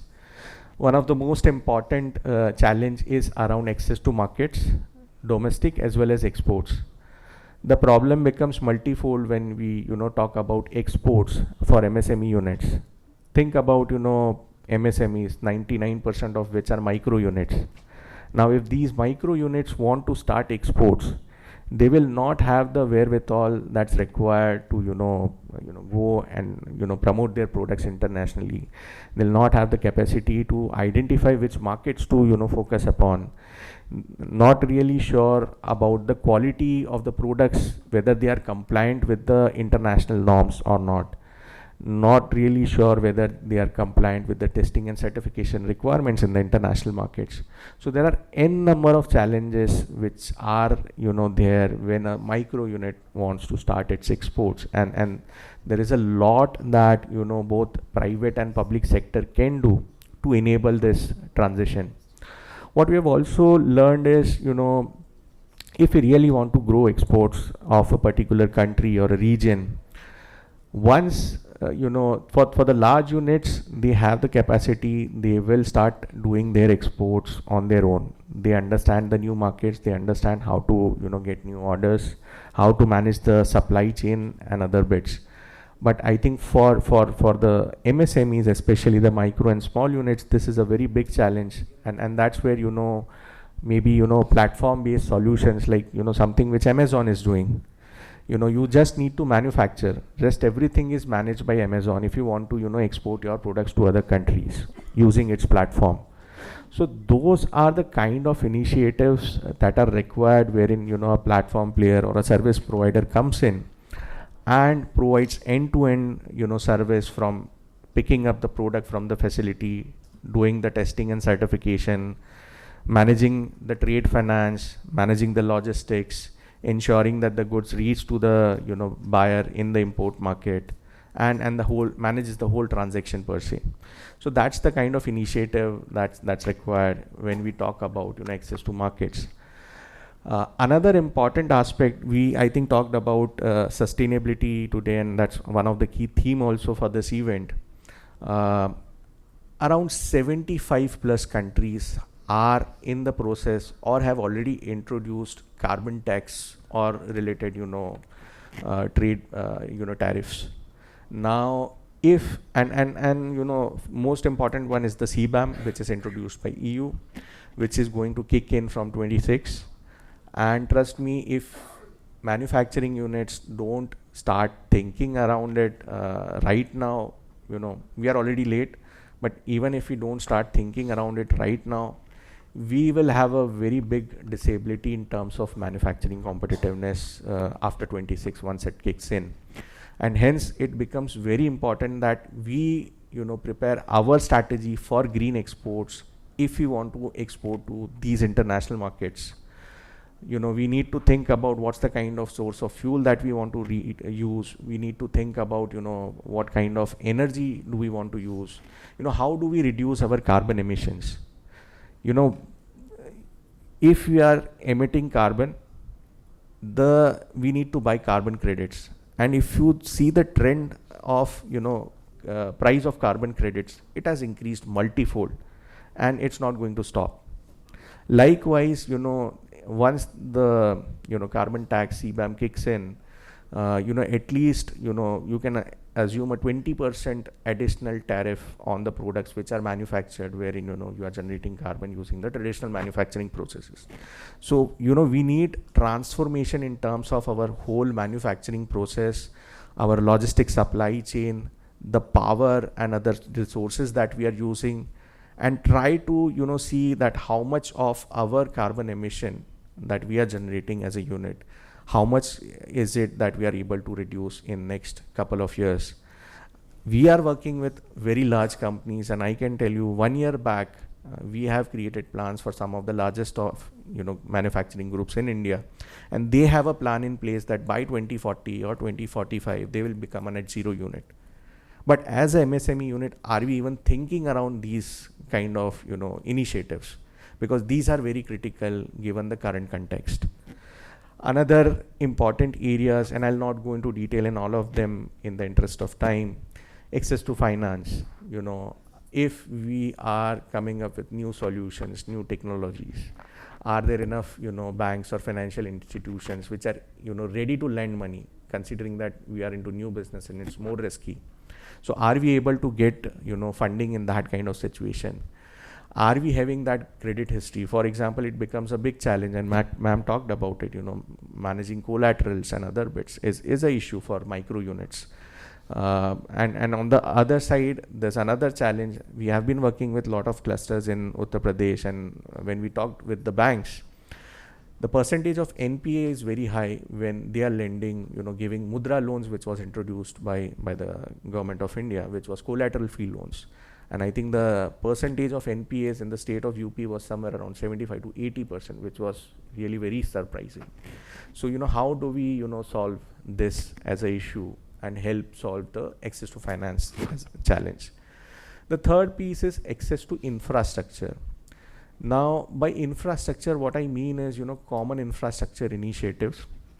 It could be for, developed industrial plots. It could be a common testing and certification facility. It could be a common logistics facility. Any kind of infra facility that helps, reduce the overall operational cost of a manufacturing unit by not doing it on a standalone basis. So common effluent treatment, and the likes of them. Then access to technology. If as a unit I have access to a platform like Amazon, wherein sitting at my factory I can sell my products, I can get orders, on the portal itself, versus me going to different markets and promoting my products, participating in exhibition, investing a lot around it. Likewise, even marketing for that matter. Nowadays, marketing using social media platforms is much cost effective compared to many other forms of promotion. So are we getting access to such kind of services, and are we availing those kind of services is another important aspect. One of the most important aspect is access to business support services. Let's say I'm a micro unit and I want to scale up. I want to come up with new products. I want to enter into new geographies, and I'll need whole lot of services to help me enable that transition. So are there enough business acceleration centers which are available, which can provide me hand holding service till the time from a 100 CR company I become a 500 CR company or a 1000 CR company that I want to become? So are there enough business acceleration support units available, and am I getting access to such kind of services? So that's another important aspect. Access to institutions, access to policy incentives, access to talent, these are another important aspects. And so I'll not go into details. These are some of the points that I already talked about around these 8 key areas. There's a UNIDO framework, for identifying, joint initiatives, common interventions, which helps, which targets, coordination costs, transaction costs, transportation costs, and regulatory costs for MSMEs. Common interventions are required to be implemented by public sector, by private sector, which help in reducing the cost disability and improve manufacturing competitiveness. I already talked about some of these interventions earlier. For example, there are a group of companies which are manufacturing high quality products. All of these companies are 250-300 crore companies, large companies, suitably sized companies located in a cluster, but they don't know how to export, and that's where maybe they form an export consortium, or somebody as a service provider comes in and helps them form an export consortium, aggregates their produce and helps them start their exports. We have a lot of cooperatives, in the country. We have one for Chandere silk sarees, we have for Kanchipuram sarees, we have for milk, Amul, we have rubber board for rubber products. Why not we have export aggregators for ourselves, wherein those companies can come in and help market and sell all the produce of various manufacturing companies located in a particular cluster. Likewise, can we source raw material in an aggregated way, wherein we have a better negotiating power from the buyer from whom we are buying? And likewise, there are many such common interventions that we can think about. So to conclude, we have great economic prospects to prosper, and there are a lot of initiatives which government and private sector are already taking. But there are certain challenges which need to be looked upon given the current context and changing dynamics. And both, I think, public and private sector need to come together to solve, many of these challenges and enable the MSME growth, of MSMEs in India. So thank you for having me. Thank you.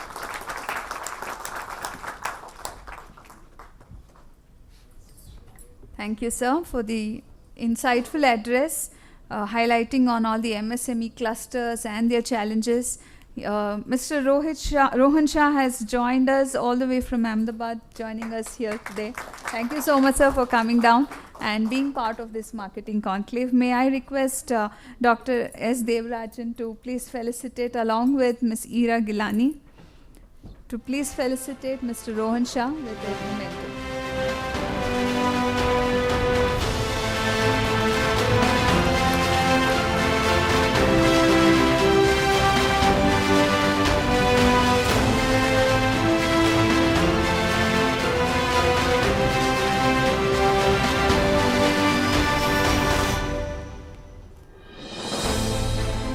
Thank you, dignitaries. Thank you, esteemed speakers. With this, we come to the close of the first session of our today's conclave. It has been an insightful discussion touching upon manufacturing sectors, large industries, MSMEs, government initiatives, and the way forward in terms of the manufacturing and sustainable industries. Thank you so much for all the esteemed speakers on the dais here today. We are truly honored by your insights and words of wisdom here for all of us. Thank you so much. Ladies and gentlemen, we'll now head towards a break. We are cutting short a break of from 20 minutes to 15 minutes, looking at the time constraints. Request all of you to please pick your cup and you can be seated here.